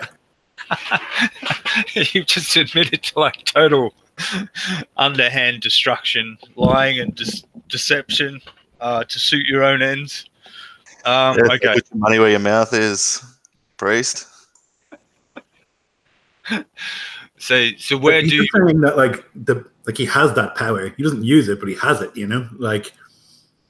So where do your loyalties lie, Amon? If you say you would compromise all things in the pursuit of your own pragmatic ends.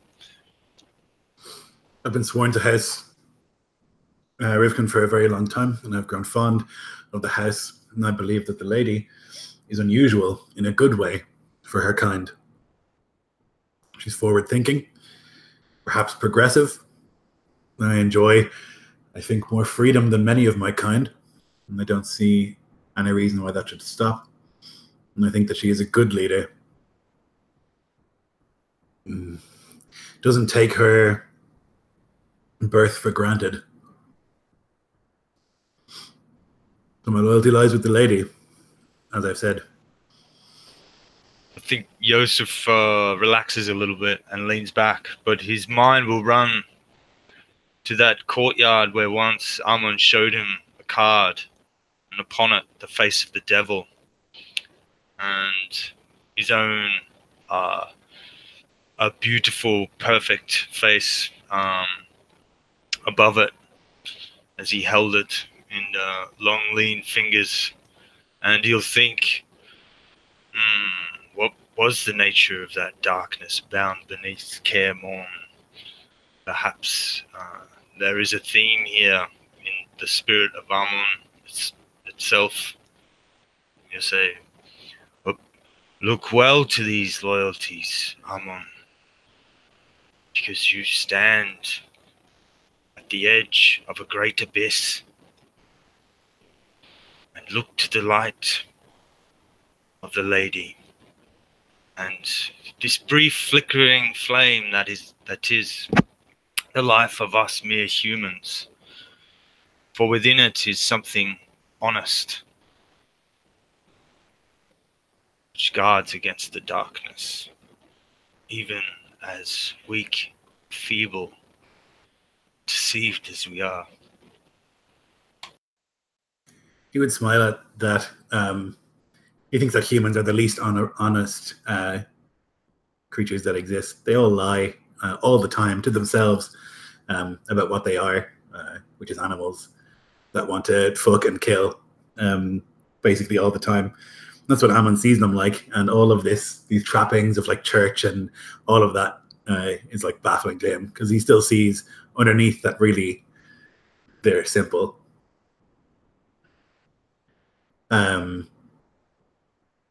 But he would nod.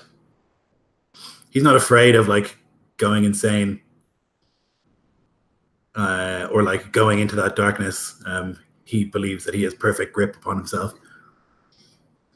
I fight for this house like a warrior whose sword is kept in its scabbard at all times, shackled, unable to use my full potential. I understand why that is. You're afraid. But if we're going to be fighting a war, the less shackled I am, the more effective we will be. There are 24 men who seek us, and I could kill them if you want. If you don't want, they will follow us, and maybe they will kill us. Well, you. I will not die.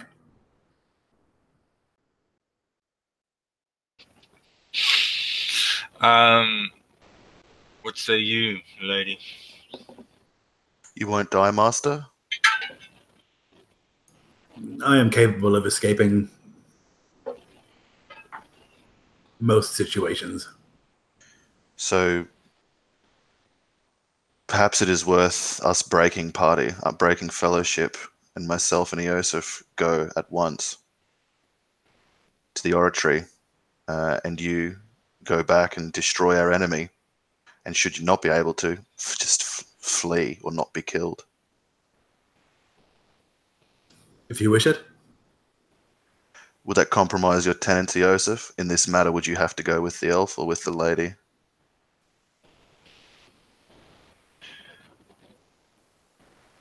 With the elf, my lady. Though, if we are to destroy them, we should do it ourselves. Think of a world where everything is done by elves, my lady. Ammon like thinks back to a beautiful age of like spiraling towers and like impossibly beautiful art and like a shining world where everything was perfect, and just greater than it is now, just for a second. Except for those horrific human slums where the slaves were kept. Yeah, but he didn't care about those. Yeah, that's the measure of the civilization, the sample drop of the lowest of the low. I think that would be found wanting, or it certainly would be veneered that way in the history books that our characters are used to. And I think, this idea that, and herein lies the real temptation of humans. Like, if we begin to get elves to do all our work for us, then what place is there for us? It will become a flimsy pretense that we're even in charge, you know. Geez, so many philosophical and moral objections to every Yeah. course of action. That's great. It's interesting because the conversation between Armon and Yosef that took place then, I think Victoria just silently listened to it all while watching it over the fire, seeing herself somehow vaguely form in the no man's land between their two like polar opposite positions on the spectrum. And like she is somewhere in between those two extremes at different times on the scale. If we are to destroy them, we should do it all together and own the action. But my presence and yours like makes the elf less effective Correct. and exposes me to risk, which compromises my mission to get word of this to the oratory. And so morally, it is good to examine the question of what happens if we get elves to do everything. But in this situation, there are many more problems for me for not doing it that way. And so, drip by drip, the stone is worn away. Yeah, brick by brick, the fort is raised up. I cannot pretend ignorance to the slaughter this elf will wreak upon humanity. It's the very thing we are guarding against with House Tieran. Are these not our enemies? Would you not kill them? Our warriors, if we had them, would they not slaughter them? What is the difference? We're the difference. The way it is done. Semantics, surely. The result is the same. They are dead. True. Every day we go through ritual and habit, and so doing reinforce the world in which we wish to live. A world where so many lives can be snuffed out easily becomes a dangerous world indeed. There is something to be said to do things the more difficult way sometimes, and therefore own the consequence and have it weigh one's choices. Would the Savior have us flee from this enemy, forgive this enemy, or fight and seek out this enemy? What would be the main tenet of the religion? Know thy enemy. So engage them then, not retreat from them. Because my positions are retreat from them or kill them. I don't have any... I think this is but a questing hand of our enemy, the 24 men which follow us. We must know the heart and the mind of House Tieran before we judge them. And in this, the elf is greatly helpful, for he has an arrangement with Heket. I have worked with Amon for a long time, at least in my years as I know them. Yet still the ways of elves are inscrutable and odd. And I feel I am honest if I say I cannot know the true aims of elves or their priorities, and whether the interests of our people are aligned with it, though I would hope it is so. If we go to the oratory for good purpose, then perhaps we should move there quickly without any conflict. Then let us obfuscate our trail and go directly and swiftly to them and seek not to engage the enemy or slow ourselves down in any way. I imagine the enemy have thousands, right? And 24, yeah, sure, we're killing 24 of the enemy, but in the scheme of things, it's useless. And if it takes a quarter of our session or risks our lives, to me, it's just not worth it. I guess it depends on how many they have, like what their army is, and how much of it 24 is. Because if they have 150, then it's definitely worth it. You know. They wouldn't be able to take Kai more with 150, like a siege. Right.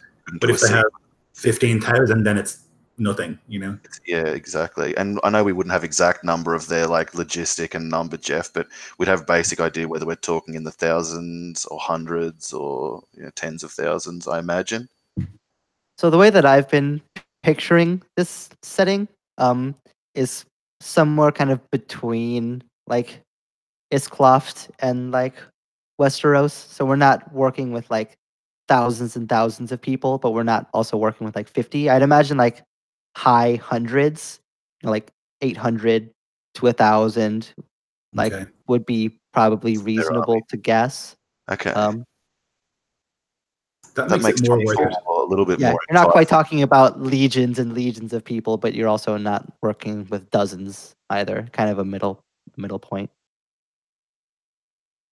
I mean, that makes 24 like a not insignificant amount of people to lose. And the message and the sort of, I don't know, is something. That they all just disappear. Yeah. I would counsel we all go and do this act, or none of us, and we proceed with haste to the oratory. So as a quick side point, because I think it'd be within reason to assume that a 24-person scouting party doesn't necessarily guarantee that they'll all be in one place. Like there's a lot of ground to cover. So you might be able to find 5 or 6 in a group, but I don't know how reasonable it'd be to find every person. So I guess it would depend. Yeah, if the goal is to route all 24 of them, it would take some time, at least a day, perhaps more, to kind of cover the track and find them all. Whereas if they find our trail and follow us to the oratory, they'll be concentrated, and then we can attack them while they're concentrated after we've finished with our business at the oratory. Because I still want to do, I like Lloyd said, like the message, was it you called it? The message it sends if we can just kill them all. Like that would be pretty cool, but not at the expense of getting to the oratory quickly. So if we can wait and get them to follow us, they'll be maybe more concentrated, and then we can strike down the track at all of them in one go rather than several scattered encounters attacking mounted scouts.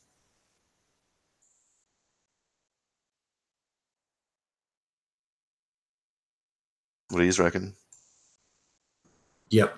I think if we want them dead before we get to the oratory, that's very possible. I can cover it. Like I can fly up in the air and send the arcane eye out and send my owl out and cover like a huge amount of territory in terms of scanning for them, and then make myself invisible and kill 6 of them while they camp or something, and then go and do that again after a night's rest. And I think like sort of like a Nazgul, you're like very hard to deal with if they don't have a elf with them. They might have some priests, but they have to sleep too, you know.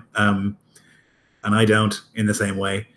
So I feel like it's a huge advantage to get them when they're not expecting it. But I also think that if they all gather together, then we can kill them in one fell swoop, possibly as well. But we want to do some prep then, I would say, and like prepare an area and stuff, you know. Do you want to contemplate actually splitting the party then and have me go off by myself to the oratory and you two stay to deal with the 24 in that arcane guerrilla fashion? Yeah, I mean, Yosef will make it harder for me to kill them. Or if he makes it easier? What about if if I've learned anything from this session, it's that like the legalities and the tenets of the world are quite grey and like a law that can be switched one way or another. So what if I order Yosef to take out the enemies of my house by the Saviour's vengeance, and you assist him in that endeavor? Yeah, it's more of a question of he would be slower moving around and can't go invisible and that sort of stuff. So we'd have to fight ahead of him, kind of thing. Like you're the arcane barrage bombardment, and he's trudging on into the enemy of what's left. I can draw them, but I think Joseph's keen to have us work together as a group, as well.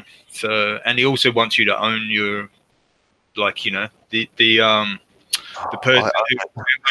person who makes the judgment swings the sword.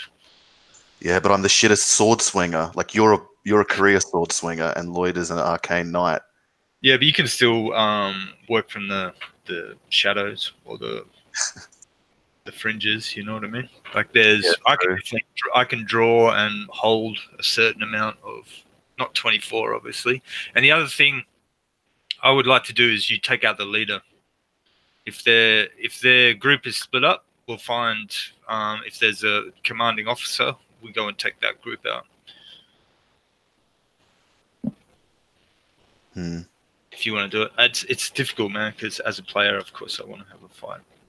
Yeah, I want you guys. I know you want to fight, and so I want you guys to go have a fight. But like, it's so I want to get to the reason that I would say it's like, I mean, I don't know how much of a difference to, like, how many hundreds they have. So 24, it's useful to kill these guys because it's 24 guys they don't have, even if they have 700 dudes, you know, still 24 they don't have. Much more of a viable target now. I was thinking the enemy was in the thousands, and like spending an hour and a half of a session to kill 24 guys is a waste of time. Like better off spending an hour diplomatizing to get a part of an army to kill thousands of men. But now that it's like quantifiable amount or fraction of the enemy, like I'm swinging more towards we want to kill them all as well. But I want to do the 2 birds, 1 stone. I want to go off and like get the shit done at the oratory while you guys guerrilla kill all these guys. Like I'm gonna own killing the enemy, Quo. Don't you worry. Like don't you worry about that. Like I'm gonna kill so many of them, but not in the way that Aya does. Yeah, it's tricky because like mechanically the best thing to do is to just send me. Yeah. But I know that like setting wise that doesn't make much sense. Yeah. Yeah. So it's the entire purpose of the way we made the setting is that it's not that easy. Yeah. And that's why I feel like splitting the party is the best way to go. Like you're staying with the danger, and I'm going to the oratory where presumably it's safer. Dun, dun, dun. Might not be, but well, can you tell us how far away they are and what sort of groups they're in? So at least we have some intelligence to make decisions by. Yeah, I mean, not right this second, but I could do a bit of get it. Hocus pocus and find out, you know. See, while you're doing that, my familiar and your familiar can still be like safeguarding and citing our party as we travel. So we'll have like our own self being monitored, and also hopefully the enemy as well. All right. Well, for the sake of expediency, we'll put it down to: should we go to the oratory straight away or engage the enemy straight away? Either way, altogether.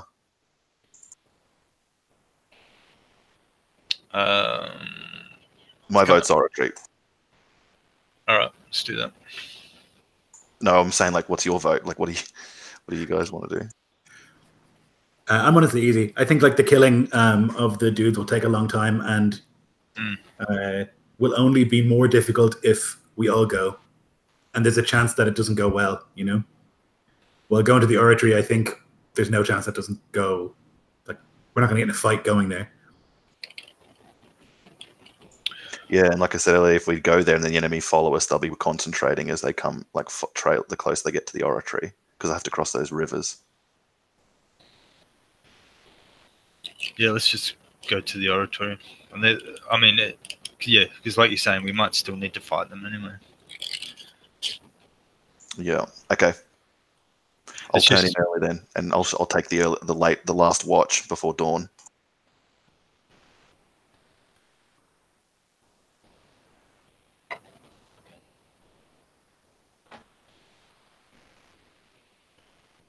Yeah, so unless there's any other grand philosophical musings that we want to have around the campfire, I think we'll be set for the night. During the night, nothing will happen. During Amon's long watch and knowing the short time he needs to trance, Victoria can wake up early to cover the last bit. But nothing urgent will happen. And for the first day or so, nothing urgent will happen, which I think is to be expected. They're coming from the west, so it'll be some time before their scans make it all the way here. It takes them longer to cover the ground when they have to search versus just a straight travel.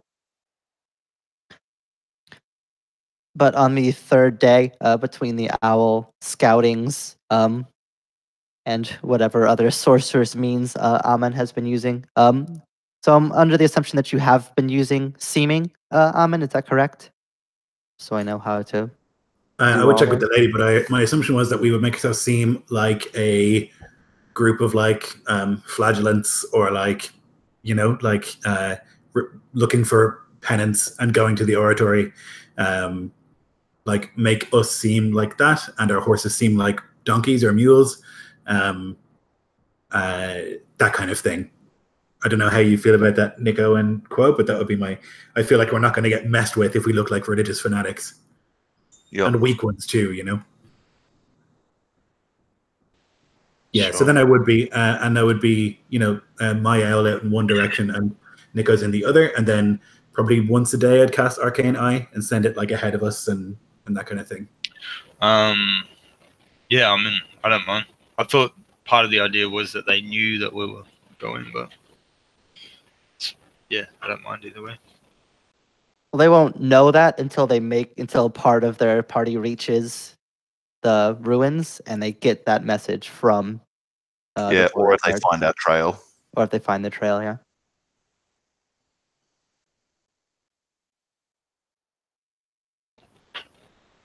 So yeah, it's the third day. You've been traveling. It's kind of mid to late afternoon at this stage.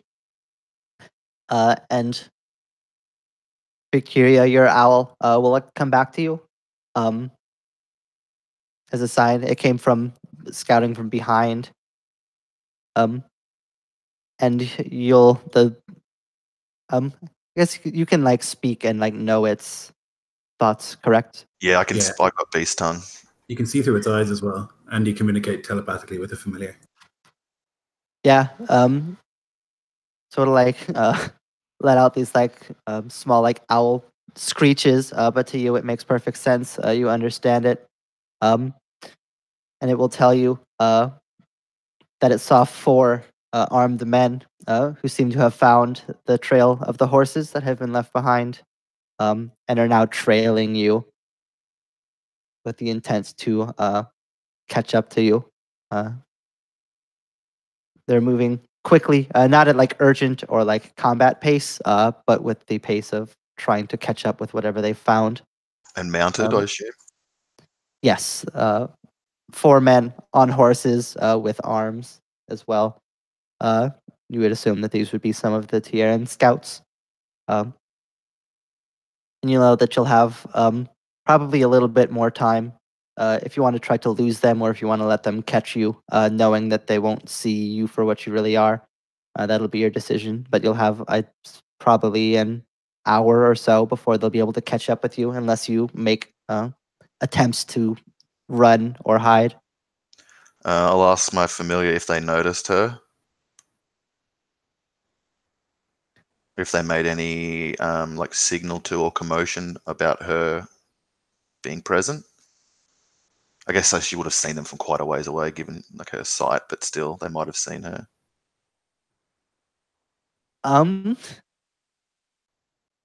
If they did, it would be in the sense of like what it would be like for us to see a bird flying. Like, I don't know that they would have any way of knowing that it's like controlled or like bound to you. Like, they would just see an animal in the wild, Yeah.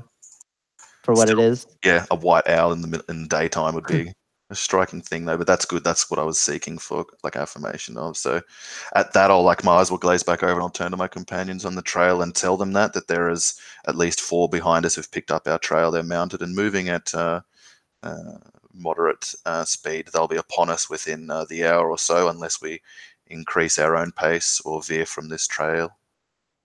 But we might stop and ambush them, keep one alive for questioning to learn more. What do you say, sirs? Only 4. One will likely flee at the first sign of trouble, as they're trained to ride back to the next relay along to concentrate their effort at us. I will catch him. I was thinking I might lag behind and approach the enemy from behind while they come upon you two in your seeming. He like tilts his head to the side and nods. Do we want them dead? All bar one.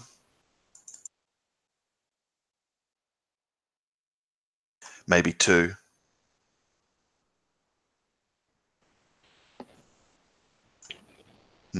Just one then.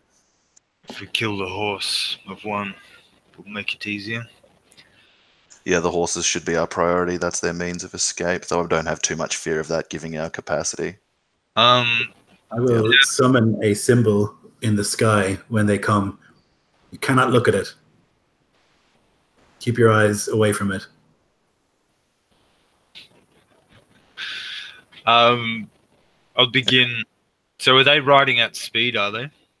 They were tracking us, moving like on horseback. I meant it's at like more than than just casual pace. They're not racing after us, but they're certainly not like loitering after us either. Like it's a purposeful pace. That's what I should. Yeah, they have no reason yet to suspect that you are like their Yeah. actual targets, but they found a trail, so they're trying to catch up to Investigate. what they assume is traveler's pace, but they're not going to like breakneck charge through woods. They probably expect that our real group is like a score strong, right? Like because of what they would have heard from the oratory or anyone they questioned on the way who saw us. Like we're traveling with a group of folks. Yeah. So they might not. Yeah, when you left, Yeah. you had I think already 8 or 9 just to start with. So the idea that it would be 3 people alone would be unlikely, they would think. So in the time that's available to us, I want to find a bend in the road, or perhaps like a cutaway, or a certain point where they'll come upon us and have little room to maneuver or back off, and with a good ambush point for Victoria.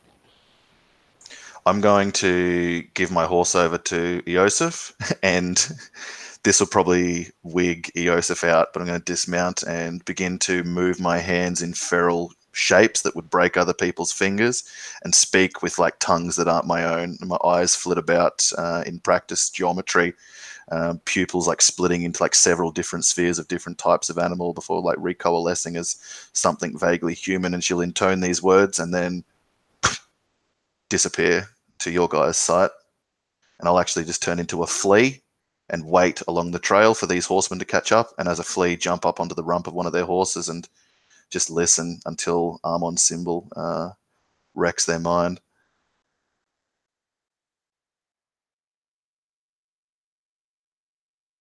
Yeah, definitely. Joseph will be. This is kind of what he was talking about, like around the fire. Like he needs to know what everyone's capable of, so we can limit the uncertainties in battle. But I guess now he knows that she can. He'll think probably she's turned invisible. Like. Visible, yeah, but it's actually a beast mark. This part of it, she just turns into a flea. Yeah, and I think maybe. I think maybe I would lead or tie up Victoria's horse off the road, because I'll be sitting on my war horse, which is probably the seeming.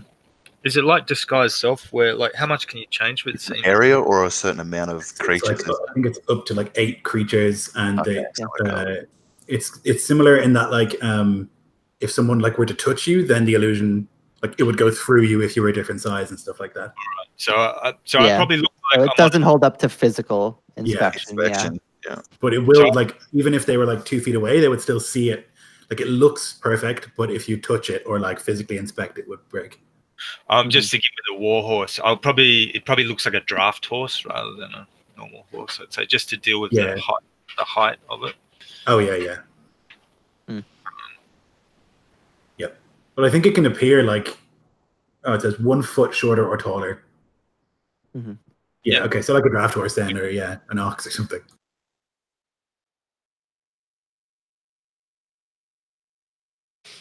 Yeah, so we'll just continue on our way, and knowing that they're coming, I guess Amon would like ask Yosef to like, despite his definite wish not to hear it, to like sing some of the songs of penitence and stuff like that, so that when they approach, it'll seem that we are in fact repenting.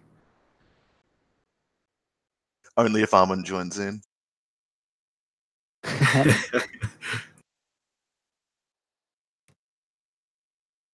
Yeah, so you'll have some time to do, as you said, Yosef, to like find a point where like the path like bends, so that they can like come across you there. Uh, but it won't be too long before the two of you, Yosef and Amun, well, you'll all hear it, but only the two of you will be apparent to them. The shout from behind you. Hail, travelers! And as you look, you'll see, and I think Victoria, you especially would be able to see, because I think you said you're going to like wait behind in your flea form to go Yeah. back. Yep. Uh, Jump on their rump so- with one of the horses. They've done a sort of maneuver here out of caution, where basically there's two people who are approaching Amun and Yosef, and then like spaced out behind them, one more person, and then spaced out behind him, the third person. They've kind of got a bit of a line of sight created so that like the back can see the middle and the middle can see the front, but they're not all grouped together. Cool. Yeah. Hail. Oh, sorry. I was just going to say, Jeff, I don't know if you saw in the chat, but I'll jump on the rear horse, like the one that's furthest away from my allies. Yes. Yeah, you can do so. You'll be able to basically at this distance, like just see them at the very edge of the woods. But the two of them will ride up to the two of you.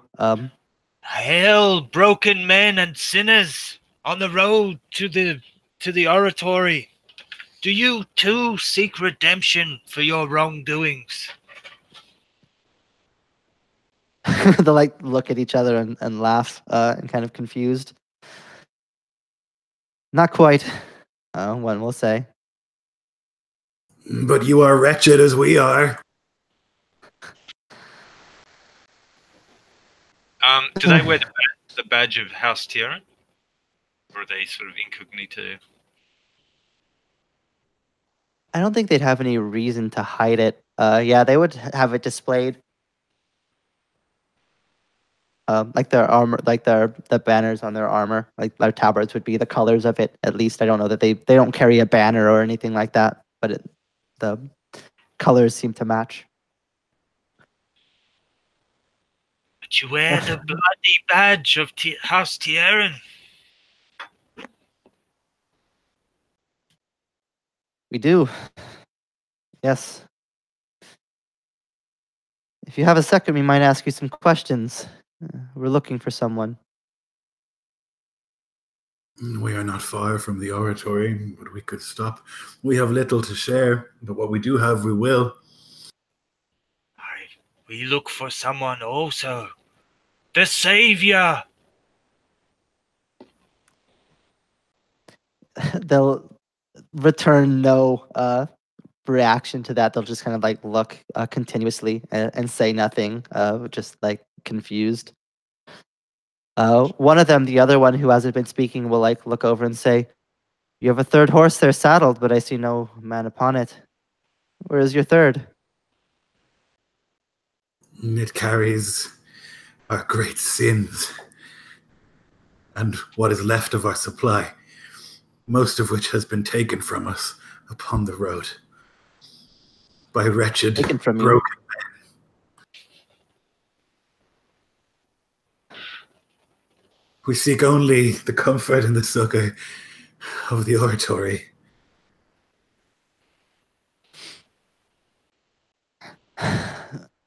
Will not keep you on your journey long.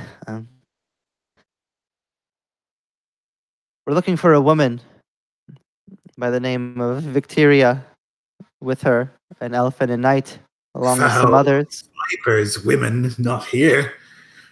Temptresses. And elves. Dark serpent souls. Every word they speak is lies. Twisted and hateful. Where do you ride from if you go to the oratory? Coming from the east. Where did you ride from? From damnation towards salvation. Why do you seek this Victoria? And I'll edge my horse forward. Is she a wretched sinner? Perhaps I should. The one will like look towards the other and just like shake his head. Perhaps you misunderstand. You'll tell us where you rode from, not with your babbling in code, but precisely where. Locations, why you were riding towards the oratory. We know. Where did you come from? You threaten us. What harm do you think you can do that we have not done to ourselves already in the name of repentance? We do not fear any mortal pain.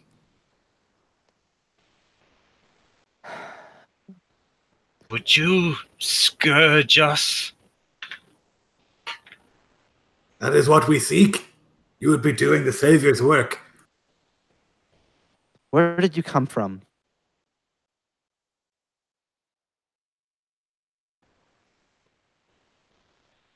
From the dirt, where we all came from. Struggling upwards. Where did you come from? It's like clear that they're becoming like impatient and frustrated. Like they're trying to ask you questions, and every time you answer in like this insane babble. And one of them will like ride up closer to close the distance, so he's within about like 8 or so feet of you. Look, I'm gonna give you one more chance to answer clearly. Where did you ride from? There's the only things east of here are House Tierin, which you're not from, House Rivkin, which is destroyed. The border guard, we left them for their sins. They've turned to banditry, many of them, and we could not tolerate it any further. The border guard turned to banditry. That doesn't sound right. There's nothing up in the wastes. You would be horrified to learn of what they do. Whoredom is rife.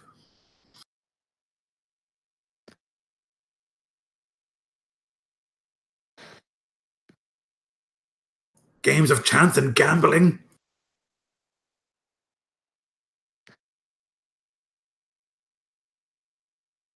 The lives of these religious fanatics. They just like look and shake their heads like at the stuff you condemn. How close are we to this guy? The closest one is about 8 feet. The next one is probably about 15, and they're spaced out pretty far from each other after that. The other two are. Will you join us? We will rest.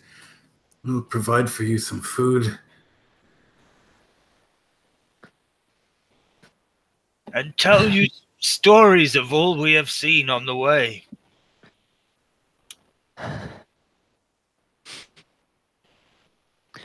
If we have to spend a minute more than we have to with you folks, I think we'll go insane.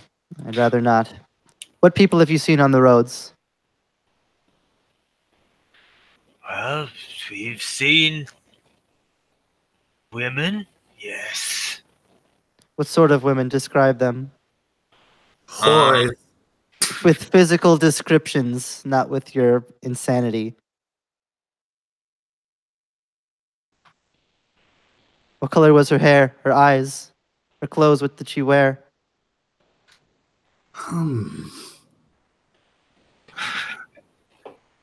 Yeah, lips made to tempt. Terrible. We had to flee from her.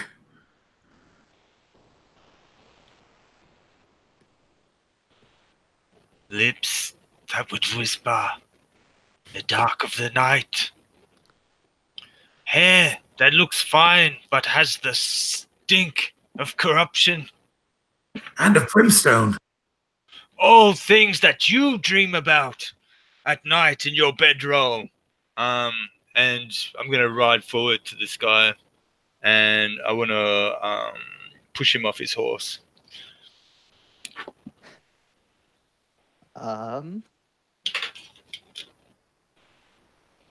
So like a grapple, I assume, like a push attack.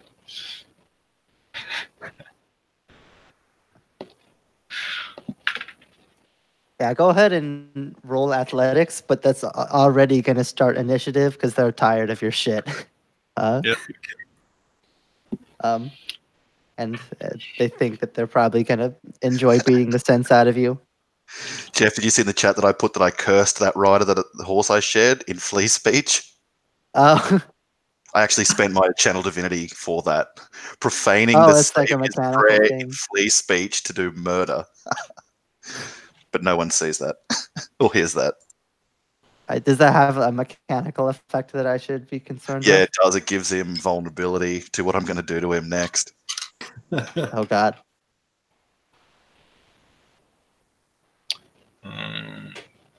Initiative. Yeah, I assume we're killing 75% of them, so there's no point torturing them over long first. I mean, ideally, we want Oh, to I bring them wouldn't be all sure to about us. The closer we can bring them to us, the better, I think. Yeah, that's why I've thought if I just push him in this form, it'll be like, oh, we're just going to beat these guys up, and the other two might come closer, rather than in a paladin form.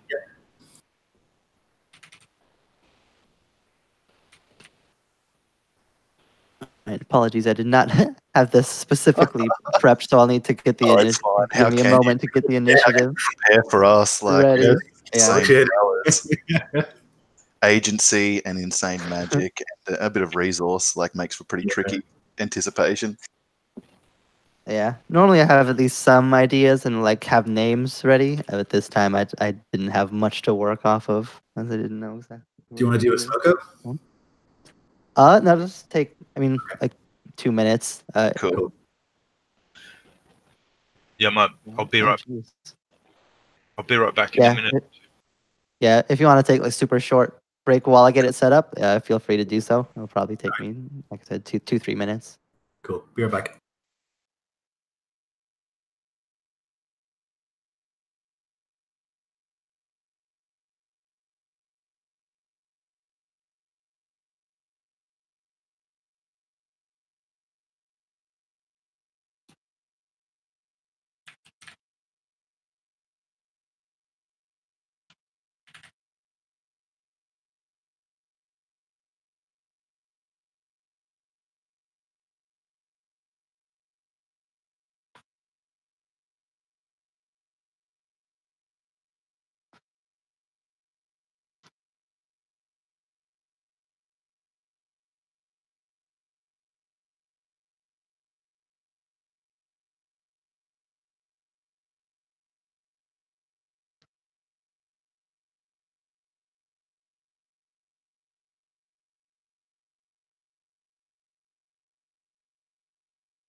Alrighty, I have a list, but I'm gonna take like 1 minute to go run to the bathroom super quick. Then I'll be back. Just take 10 seconds. Cool, man.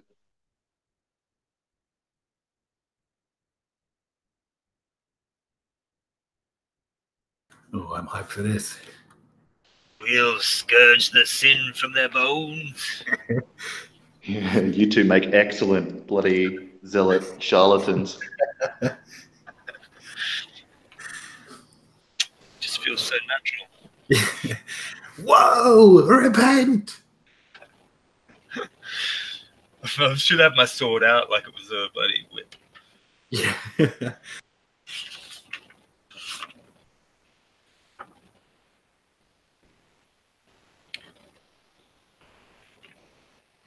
Did any of them look like priests, I wonder? Not really, right? They just look like scouts. Yeah, I don't know. Jeff definitely didn't describe any of the standing up, so yeah, I assume they're all scouty. All priests of some pagan scout god.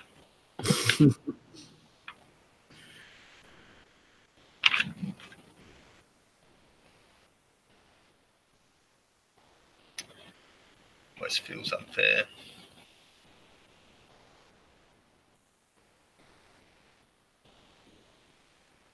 Maybe we should try and defeat them with no arms.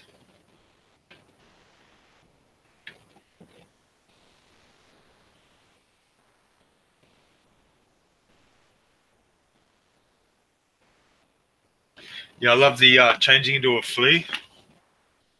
It's actually a pretty epic maneuver. Yeah, I like it. Sorry, I'm back. So also, if you could, I don't remember if you gave me an athletics result or not. But can you either remind me or give me that real quick?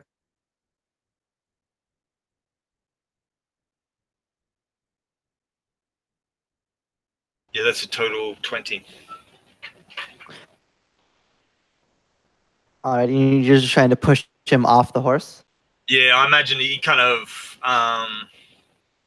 hooks a hand under his knee and just sort of tries to just sort of just so he falls off the horse basically. And he says, "You need to humble yourself before the savior." And yeah, attempt to hook him off the horse. Yeah, so once you start actually like riding towards them, they'll both like put hands on their weapons, and when you don't stop, they'll like begin to draw them. But you'll be able to like at this like pre-initiative to like give the first one a push. And like being a mixture of being unprepared for it and like misunderstanding your strength due to the nature of the illusion cast on you, will not be able to resist it with a 15. And he'll like fall down onto the ground from the push. And he'll immediately begin like grumbling and reaching for weapons. He'll stand up, being the first to act an initiative proper. Like, all right, I've had enough of this. If you're not going to speak, we're going to make you talk. And he's going to like approach now with a spear drawn. And he's going to try to like use it to knock you off of your horse as well, by force of stabbing you with it.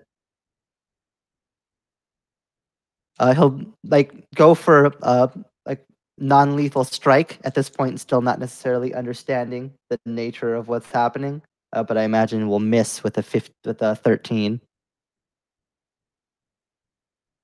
Definitely. However, it may strike against my armor, somewhat undoing the illusion. Ooh, yeah, that's a good point. Yeah, the spear will like hit like what would surely be like a killing blow, like right through. Well, not a killing blow because he's not trying to kill you, but he'll try to like pierce your side to wound you. I mean, if a spear is going to ring off against metal, I think that's at least going to be confusing. Even if they don't like understand that's like a proper illusion in the exact nature of it. I am I armored think it by would be my strange. Yeah, he'll be confused by like the ping of metal and the fact that the blow does not strike you, even though it clearly should have. It like glances off to the side, and will then like angered by that use his second attack to try to strike you again. This time it is a 24 to hit. I'll do it. Yeah. So it'll be like angered by the words against him, like confused by like what physically just happened, like taking a moment to process, and in rage to like strike out again. and actually roll max damage. It'll be 11 points of piercing. To like jab it forward, like with a lot more aggression, seeking to actually harm you this time, mostly out of fury than out of any cold intent. And he'll just like look to the other confused, who's like trying to also figure out what just happened. But before any of the others can act, Amen, you've just seen all that happen. Yeah. So I'm going to begin singing, and I'm going to summon a hypnotic pattern. It's a 30-foot cube, so I don't know. I could probably get the two guys who are by us. I probably can't get the guy in the middle, right? No. Yeah, so you'd be able to definitely get the two very easily within that Okay. range. Yep. So I'll but do the that. other two will not. Yeah. I'll do that and hope that Yosef remembers to not look. It won't affect Victoria. She's too far away. And they will. Oh God! I mean, is it worth using one of my? I feel like these guys are not going to have like a very high wisdom save. I reckon it's worth it. Better safe than I'm going sorry. to say so. They have to make a wisdom save. I'm going to say Karsten gets a 1 on his. I use one of my portent dice. Alrighty. Yeah. 17. What's the DC? 17. As it turns out, Karsten does not have a plus 16 wisdom save, so he will fail. Yeah. He gets a 32. Sorry, what you just said it, but I already forgot. What was the DC? 17. Oh, Dietrich will also just barely fail with a 16. Oh, excellent. Okay. So they are incapacitated and their speed becomes 0, and they only are awoken from this if someone shakes them, uses an action to take them out, or they take damage. And obviously you had like mentioned in character for Yosef not to look, but is there any mechanical way that you can prevent him from being affected? No. So Yosef will need to make the save as well then? Okay. I'll say that Yosef, you can have, if you would be in the state to heed Ammon's reminders to not look at this, then you can roll with advantage. I'll let you decide if Yosef would do that or not. Yeah, I guess if it's up above us and he's been told not to look, but I get pretty good. I get like paladin. So it's wisdom, is it? So Yeah. let's just see. I think I get like. Or you add your charisma modifier and to your saves because you're a paladin. That's right. So yeah, I get like 19 anyway. Yep. So you'll be able to pass. You'll know, like the signal once the battle starts to like keep your eyes averted, and you'll keep your eyes down at the ground, towards Karsten, like below you on the horse, and the pattern will not affect you. Yeah. So it appears for a second and then vanishes. So once it like affects people, it goes away, and it's concentration of 2 minutes. So those two are incapacitated and have a speed of 0. All right. And how long is that for? And do they save at the end of their turns? They don't get a save unless actually don't get a save at all. It ends if they take damage or someone uses an action to shake them out of their stupor.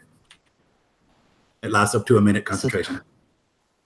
I suspect one of those conditions will be met pretty soon. Yeah, but hopefully they'll be dead first. Yeah. Yeah, so the two of them just like their eyes kind of follow up towards you once you start like I imagine once the strange multi harmonic chorus begins, they'll like look up from their like gaze down at Yosef, and like when this pattern like shimmers above them, they'll like instinctively look to be wary of what attack that you might be unleashing, but their eyes are instead caught by this strange whirling magic. And in the mixture of its effect and their own confusion and horror, they'll be trapped by it, entranced by the mystery of its power. Victoria, at the back, the very back, you'll see that already. It seems that they've been advised with some level of caution because Raph, the man whose horse that you are on, already begins to turn to right away the moment commotion begins, but he will not act before you do.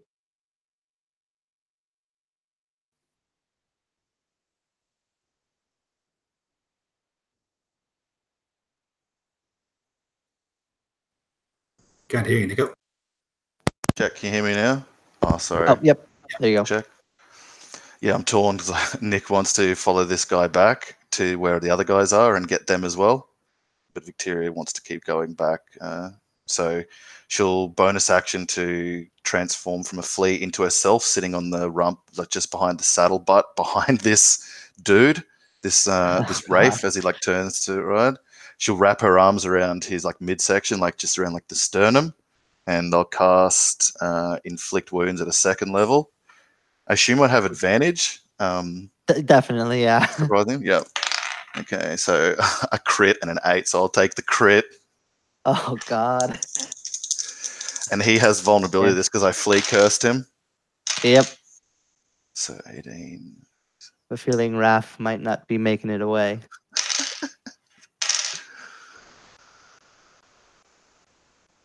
$54 necrotic damage, which he's vulnerable to. Yeah. So does that kill him? Yes. Yeah. What is it? What happens to Raph? She wraps her arms around him, but then her wrists like jut forward, almost like praying mantis form, and her hands like form into like these big long like scythes or like scalpel like insectoid blades, and they just hook into the side of his flesh and both twist at the same time. It cuts him in half. The top half falls sidelong to the ground, the bottom half fountains before it like twitches out of the saddle. And she falls prone as an action onto the ground and stands up for half her action to roll away from like getting like a gore splattered or anything from his destruction. And then we'll begin sprinting like a Terminator towards the middle guy. And that's it for her. Yeah, the horse will like go into a panic as the rider on top of it literally like disintegrates and melts, like spraying it with blood.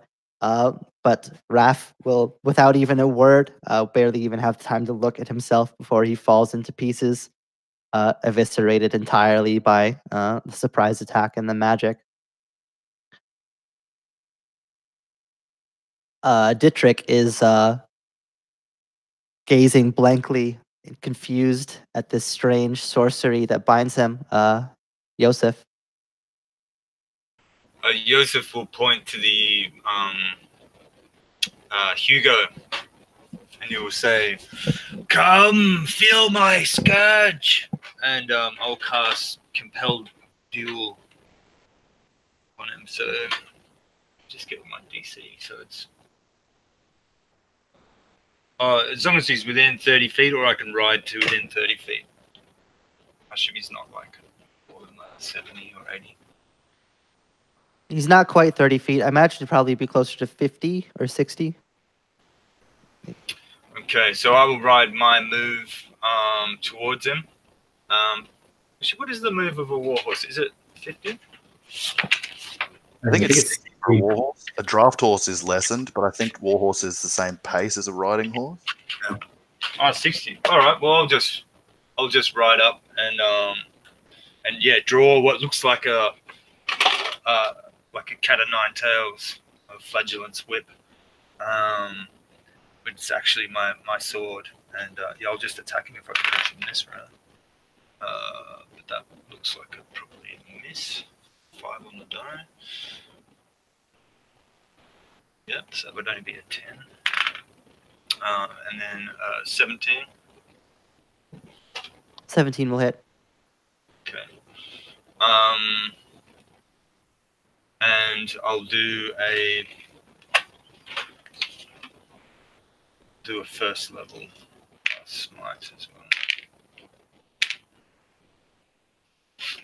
But I just rolled 3 ones. Let the team down here. So that would only be 5 points damage. 3d8. And I think, yeah.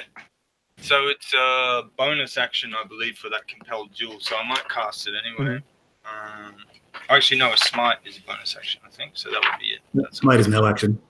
Oh, no action. Okay. Yeah, So then I'll do a compelled duel. As DC 14.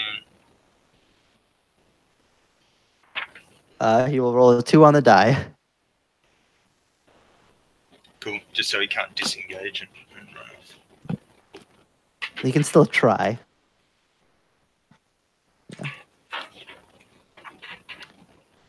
Yeah, so you'll like strike at him. Like barely manage to like dodge. It'll still clip him, drawing a little bit of blood, but not enough to deal serious damage. Um, like feel this spell coming over him, and like feel that urge to take you on, despite everything that's happened. But like the survival instinct in him will like be screaming at him inside his own head, and he's going to like attempt to flee, but we'll see if he does.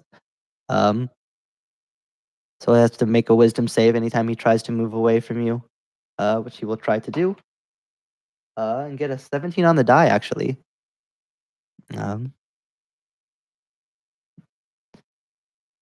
So you'll be able to make an opportunity attack at him, Yosef, as he's going to move and dash perpendicular to the place where Victoria and Almon and you are kind of flanking in this line.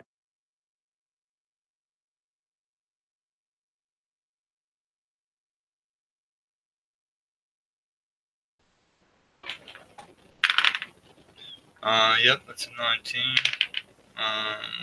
So that's 9 points damage. Just reacquainting myself with my character here. Yep, so just 9 points damage. So you said 9? Yep. Yes, that connects much more solidly in the initial blow, but it's not enough to fell him. And he will ride 60 feet. I guess, no, it'd be 120 because he's going to move and dash with the horse. So he'll like just kick the horse into full speed, both him and the beast in panic from like the flash of light and the blades being slung. And he will attempt to run. He has already seen enough merely one round into this fight. Karsten is also immobilized. Will take no actions and take no movement. Amen, back to you. Hugo is 120 feet from Yosef, so probably closer to 140 from you. Okay. I'll move my horse 30 feet towards him, and then I'm going to cast Scorching Ray at him. Which is definitely contravening the usual sort of rules, but Yep.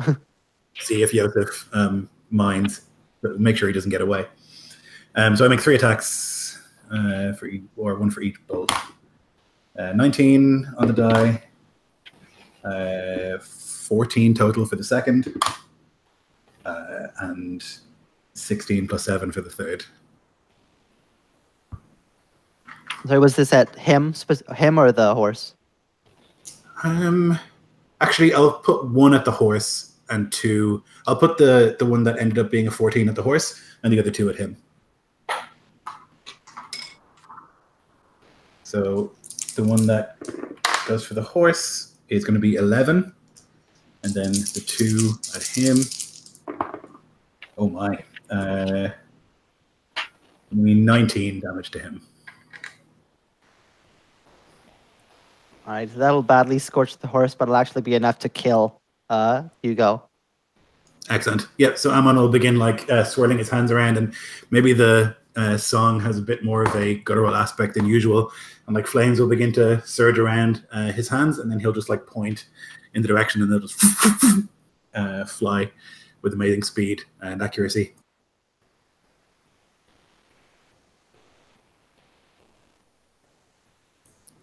And these 2 guys are just standing there drooling. Yeah, and a ball of fire. Hugo will erupt and fall off the horse onto the ground, badly scorched, like parts of him like blackened and melted, leaving not much left to find. The horse will like scream out at being burned by this blast and like nearly killed, and will like sprint off away into the forest. At least it will on its turn if the fight is to continue on. So Victoria, you're now off this horse next to you that's like about to flee as well. And then Hugo is dead in a pile of ash further away, and the other two are immobilized. I don't know if you're going to try to take down the horses or leave it be and go to the two that you have captured. How long does the hypnotizing pattern last on these guys, Lloyd? Does it have a duration, or is it just when those conditions are met for the 1 minute, I think. 1 minute? Yeah. So So would I have enough time, Jeff, to actually mount up on this horse, chase down the wounded, like burnt horse, and heal it with magic? Because that sounds like a horrifying thing to have a burning horse around. Like that. That's I think what she would do with like her animal affinity, and then come back to deal with these guys. Hopefully, while like they're still in the throes of that incapacitation. If you with don't no think threat to me, there's no way that it's going to stop. Like my concentration isn't going to break. So unless we harm them, I'll just keep which- going. they'll just be in the trance until a minute ends. In that case, I'll get I'll quickly go to the like mount up that free horse actually and ride off after the burning one, and cast. Not trying to capture it. I'm just like trying to get close enough so I can do my cure wounds like at it, heal magic at the horse to stop it burning. I'll spend it at a level only a level 1 spell slot. I'll give that burning horse 8 hit points back, and And so they won't then I'll entirely cure it, but it will at least stop the worst of it. I think there's like still some like marks of it where like the fur is going to be like burned on like the flesh if it's scarred, but for the most part, instead of it being like what would likely end up being a killing blow, and like would leave like a obvious nasty mark if somebody finds it, will instead be like a small scar. actually, I'll spend. I feel like I'll regret this, but she would do it. I'm going to spend another spell slot if we're out of combat to make to cast animal friendship on that horse. Okay, yeah, you'd be able to do that to try to calm it. Beast must succeed on a wisdom saving throw if its intelligence is if the beast's intelligence is 4 or higher, or the spell fails. I don't think that's the case for the horse. For a Cool. horse.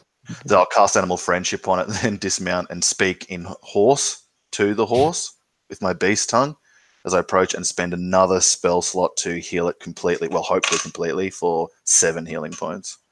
Yeah, that'll more than heal it fully. Yeah, so the horse will like be calmed by the magic, despite parts of its like animal instinct continuing to tell it to run. Like something will come over it anyways, and it will like stop trying to flee after being healed, especially to like back to full health. It doesn't like know what to do with that. Like it doesn't have the proper like comprehension to understand like what's just happened. But hearing your speech in horse and the spell effect will bring it to some semblance of calm. Yeah, she'll pat the beast a while at the head and then turn, her face going dark, and she'll go to approach these 2 men held by Master Armon. If there was time in the middle, like I don't know if we're still in initiative, but Amon would definitely have like gotten off his horse and killed the guy who's not Carson. I You wanted said- to keep both of them alive. Okay, then not. You said to keep one. Or 2, yeah. Okay, yeah, then I would. Well, you probably would have done it while she was away tending to the horse. Yeah, I mean it's a simple thing of like getting off the horse, like taking his weapon and just like slowly pushing it into the guy's throat. Like he can't resist or anything, so like he's dead. I think, you know. When he's damaged, he makes a roll, I think. But the Yeah, but you know what I mean. I can like cut his throat before he. I don't know. Yeah, it's a mechanical thing, I guess. Yeah, it is, It's- unfortunately. Well, Unless Jeff decides at this point it's like not So- worth it to continue mechanically. I'm gonna say because you wounding him would not shake the other person out of the stupor, right? Yeah. So in that case, I don't see a point. Like, even if he survives, like the whatever auto crit, it would be like he's not gonna kill you or get away. you can I hand wave don't- it. But I know if that was a Yeah. player character, I'd have a few things to say. That's for sure. But Well, and if this guy was important, like Yeah, yes, but he's just like fuck off, Scout 23, like essentially. It's just one of these, I guess, disconnects in terms of like he cannot defend himself, so there's nothing Yeah. stopping me just like You know, by the time that I've stabbed him in the throat, like that's when he realizes he's been damaged and he's dead. Then, you know. Yeah, and I think Yeah. Joseph. Yeah, I'm just gonna say that given that he's like not important and he doesn't have the means to resist or escape, that you can just kill him. Before Victoria returns, Joseph would turn around and somewhat caught between the awkwardness of his like faltering attack there, and this kind of scorn against his use of magic, who sort of almost let out. He would say almost like a weird argument of a married couple, like, Amon, I had him. I could have taken him down without use of your dark magics. But he'll dismount off his horse and take the sword of the remaining scout, so he has any weapons he has, so that if he does come back to his senses, it'll be. Yeah, Amon will sort of nod. Not apologetically, but like, of course he did. I understand. Not trying to make a big deal out of this. He knows he's been, he like pushed it.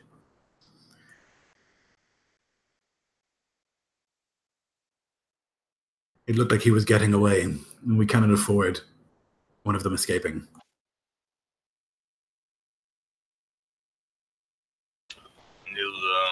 Joseph will just kind of have a bit of a silence, look around as Lady Victoria returns with her horse. Yeah. So despite the very small skirmish, there's a surprising amount of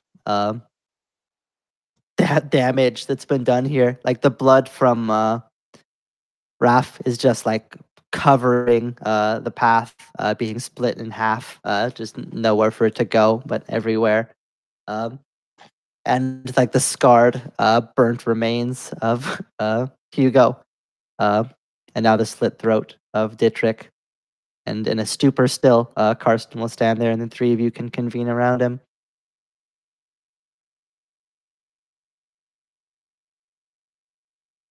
Can we tie him without waking him from this? She'll just shake him awake.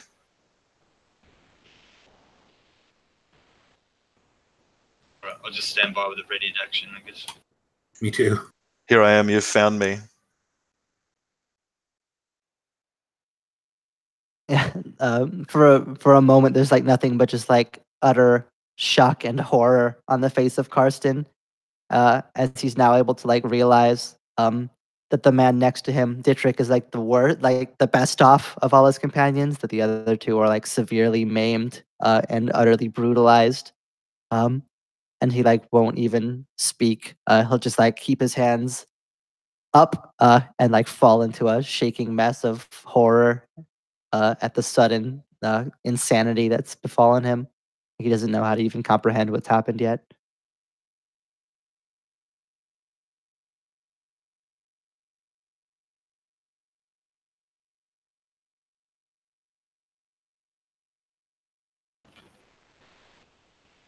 How far are the rest of your forces?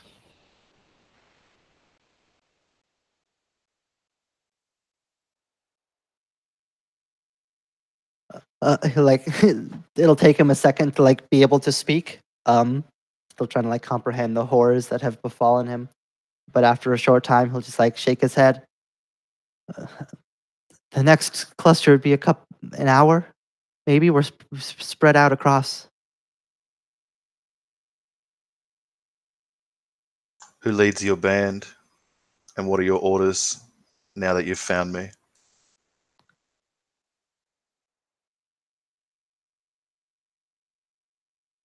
Our orders were to find, and it'll kind of look at you, seeing your description. I mean, at this stage, I guess that the illusion would have fallen. Yeah, for sure. When she dropped to the ground, I imagine it dropped away. Were to find you. Well, seeming, yeah. I guess once you did another concentration spell, once you did the pattern, it would have fallen away, huh? Not actually concentration, which is what's ridiculous about it. But I'll drop it now at this stage, I guess. Well, actually, no, because I want to keep it up when we go. I can drop it for you if you want, Nico. But yeah, that'd be good. were to find, and then I'll like see you now instead of well, for nobody, because you were never there. You and he like doesn't want to say kill you, because he's afraid of what will happen to him. But it'll be apparent on his face and in his lack of word that that was the intent.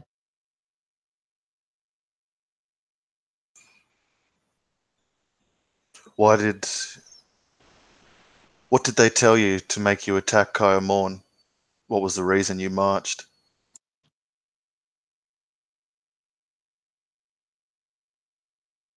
I was not told anything. We were given an order by our commanders, and when our commanders give an order, we have to do that. And men in the barracks must have asked why. What did their captains tell them? They said that your house had grown weak, that you did not have the means to defend yourself, that your status was undeserved, and that your lands were undeserved, and that we should take them while the opportunity was easy. You thought to come into these hills and kill a girl, an opportunity you thought would be easy. I thought to do what my commander told me to do. He ordered you to kill a young woman? Said that as long as you were alive, that our claim to our lands would be threatened, that you would come back, that people would unite behind you if they wanted to make enemies of us. But most of all, if we don't follow the orders of our commanders, we're punished at best, at worst. I'm just gonna like look down at the slit throat person next to him, in shame. So you're not a knight then? You're a soldier doing your lord's command? He'll nod.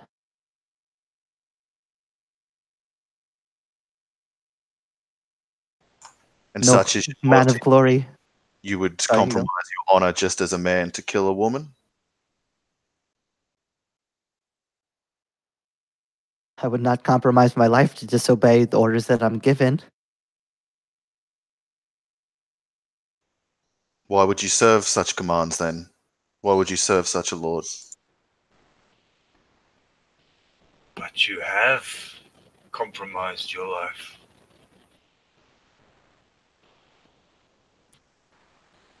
All lords give orders. Sometimes those orders are less than ideal.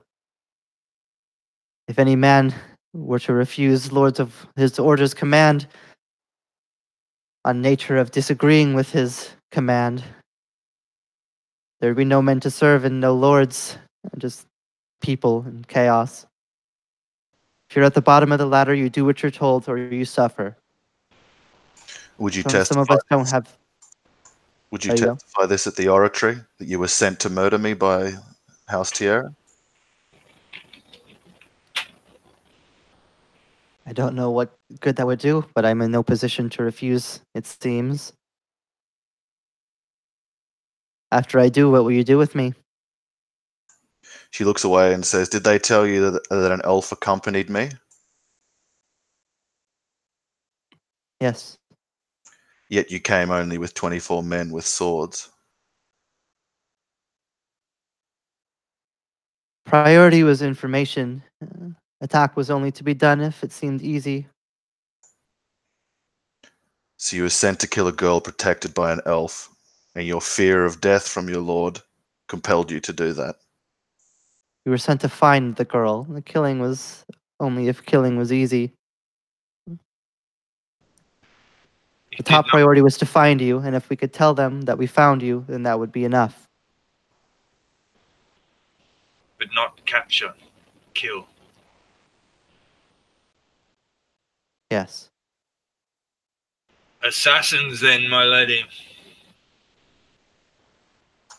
Maybe that is all there are, or perhaps not.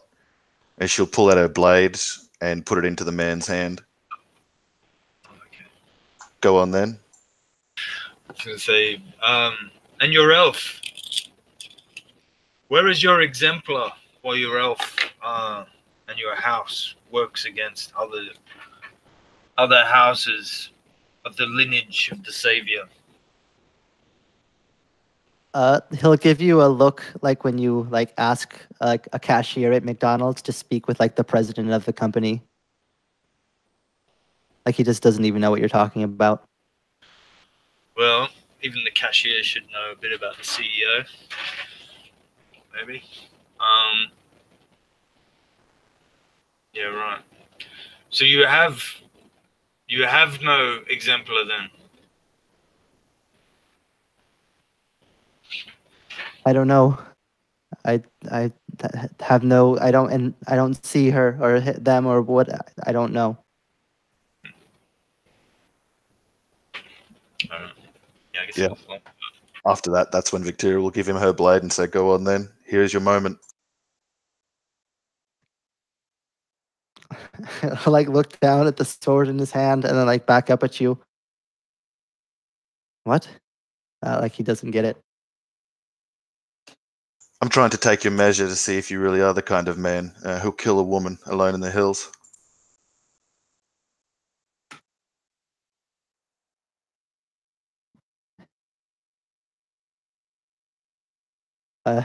Like look down at the blade in his hand and then like back up, and he'll do that like a couple times.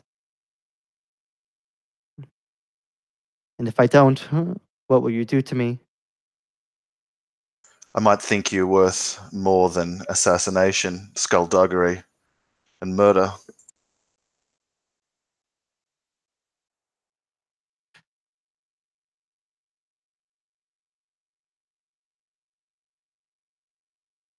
And he'll like look at Ammon and then to Yosef. I guess at this stage, still not seeing Ammon for what he truly is, but understanding. I think at this point, he's seen you cast spells. Like he has to guess at least, And I even if he can't see your form. Yeah. And if I do, I like look to the two guards next to him. if you do, they won't save you. She'll gesture to her two companions.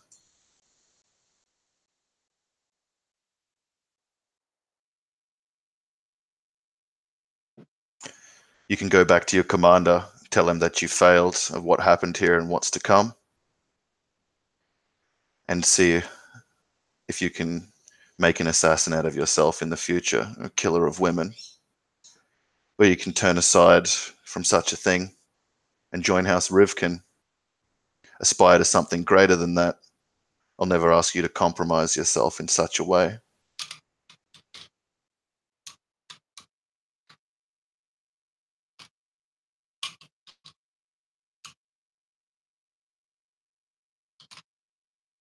Hmm.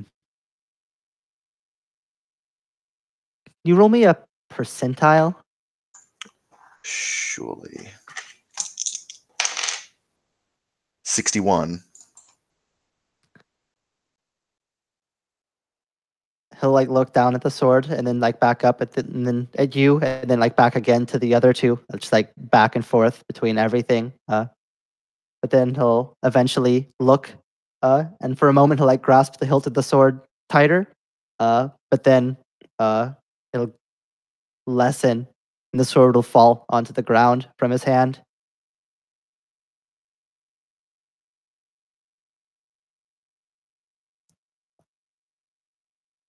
I can't.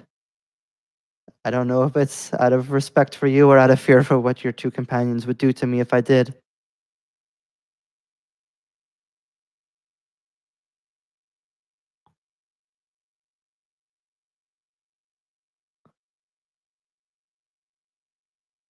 Kill me if you must, or set me away. Take me somewhere, whatever it is. She'll look to Yosef to see what he would bid her do. He's the moralistic one.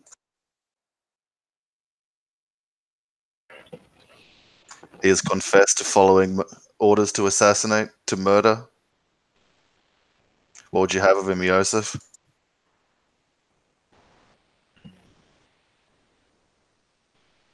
There is only one punishment for assassins. But if you would turn him to some other use to carry a message to your enemy, House Tyrion, or to bring those forces that remain more quickly upon our trail, then that is of some use. Otherwise, 'tis absolution we would give, the Saviour's judgment you would receive.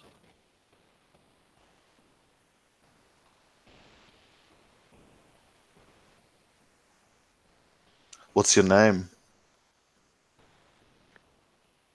Karsten.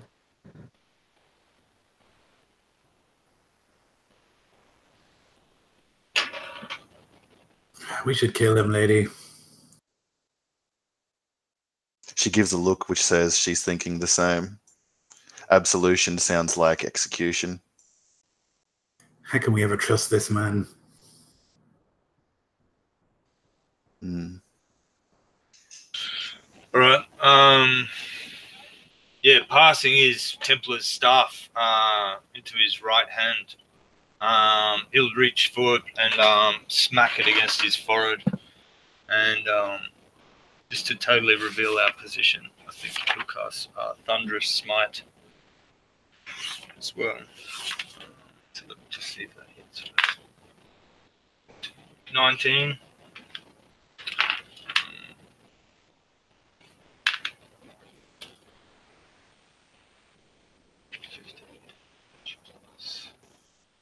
Uh, 17 points damage, and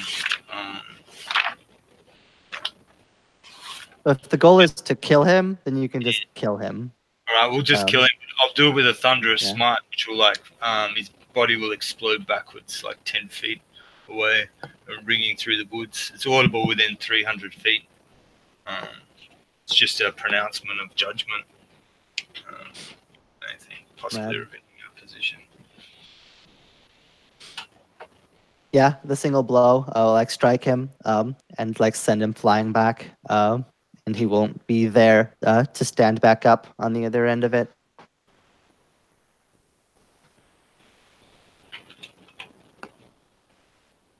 The others are close by, he said, behind us, a ride. They may have found our trail before reaching the ruins, and the rest of their number may be upon it. I think just quickly I would drag the bodies to like line them up. I don't bury them or anything, but I want it to look as if we've taken the time to like execute them in some deliberate fashion. So it's less like just a chaotic fray and more like a Once deliberate those behind us on the scouting kind of relay see this bloody scene, they will follow us at utmost haste thereafter. So we either need to hightail it towards the oratory ourselves or knock out the next relay. Yeah, because these bodies are not exactly discreet. Like one is literally cut in half, the other is like scorched beyond recognition. Like it would definitely cause a scene to find it. What if we got some wood from nearby and made like not a proper funereal pyre, but what serves as a pyre to make a smoke signal to draw their scouts to an ambush of greater reaping? Yeah, actually, and you make it. And to kill them using those spells would have been worth it. I think I would definitely want to hide the. Maybe hide's not the right word. Remove signs of sorcery on this body, so either through camouflaging it by being burnt or. That's a good point. Yeah, we can do that if you want. If you want to make it bad. Terrain, like, is there a place that we can bring them that's more useful, like where there's like a rise or like a ditch or a river or something that will. I think this one served so good because it was like innocuous. Like right.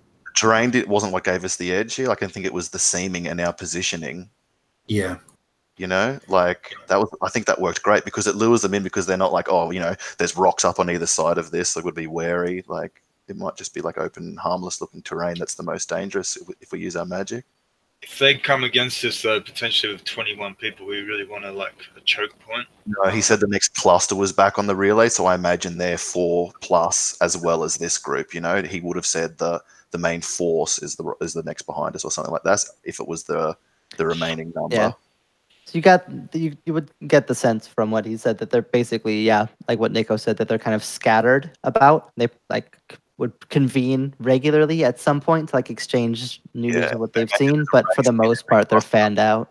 Yeah. Yeah, and they ride between, so we could potentially get another 4 or 5 in a go, and then bolt to the oratory and be pretty confident, I think, of not being overcome then. But once they come to this scene, they'll be galloping after us. Yep, I can't recast seeming, but it hasn't been uncast on me and Quo, so we still appear as. I've got 1 flea left. Yep, and I still have another 5th level slot that I can use to like liquefy brains and stuff if we get into a fight, if that's what we want to do. Mm-hmm. Yeah. Well, perhaps as itinerant flagellants and holy men, we could be seeing to this carnage. Yes. Whoa. Yeah, found these. Oh, I'm so keen for another round of that, like zealous door knocking that you guys pulled off. Then we found these bodies, and then we've piled them, and are now seeing them burnt so that they can go to the savior. That kind of makes sense. Like we found them on the road. Yep. Who did it? A woman, a heretical woman. Yeah. Because that way, if we knock out the next relay cluster and then bolt for the oratory, I reckon it's going to be some time before the next one along comes upon the trail, because they're still going to be fanning, pushing like east, looking for us, presumably, till they get a ping. And that's 8 less if we do end up having to do a final battle. Yep. Yeah. And it slakes your bloodthirst. Oh God, I was so useless. Fail. Yeah, sorry I took along with Carsten, but I was trying to get the measure of the troops, like how fanatical are they, what their conditions, what not, how malleable are they? Yeah, I think like recruiting them is not a terrible idea, but Amon thinks it's a bad idea because he doesn't trust anyone, you know? Yeah. I wanted to try and drive the moral angle with that guy, but it seemed like he was pretty like unscrupulous anyway, and pretty broken after the shock, so better to be dead. Not too much appeal really for House Rifkin at the moment. No. For anyone with an ounce of pragmatism. Just fear. A little bit of fear. Yeah, so I guess that's pretty much decided, right? We're going to go engage the next cluster along, ambush them in a similar fashion. Yeah. Have them be drawn by the care of the bodies. Do you want to have like pies or something set up and you guys are tending them so that the column draws them from afar and then you draw their interest from near? Well, definitely, in an awkward moment, he'll be kind of almost like covering for Amon by burning the body. Yeah, I love that. And I think I'll tie up horses away from the road this time, so they can't see them. Or actually, ride them along the road a bit more so that they look like they continued. I think we might want to hide our horses, and us be like barefoot in the dirt looking after these corpses might make more sense.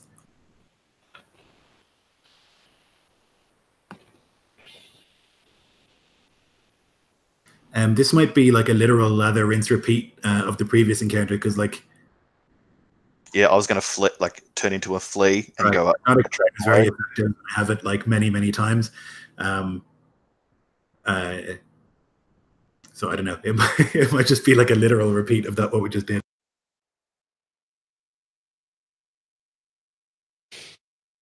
Except Yosef's way more effective.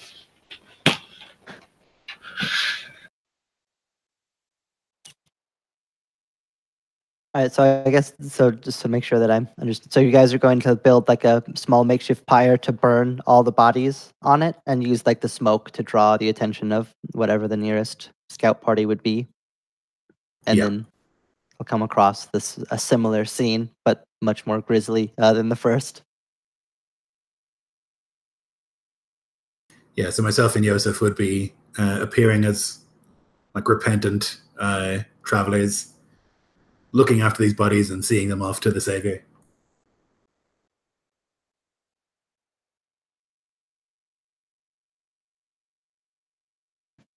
Alrighty, well then with the smoke climbing, the thunder of the smite ringing out, think that this might be a good time to stop for this session. So I can try to figure out exactly what will come for you, because this was a little off the cuff trying to organize it all, given trying to not knowing what you guys would do. But we can start up next time with that and then go into the oratory. Okay. Yep, sounds good. Alrighty, we'll go ahead and cut broadcast then. Thanks to anyone who watched and all that.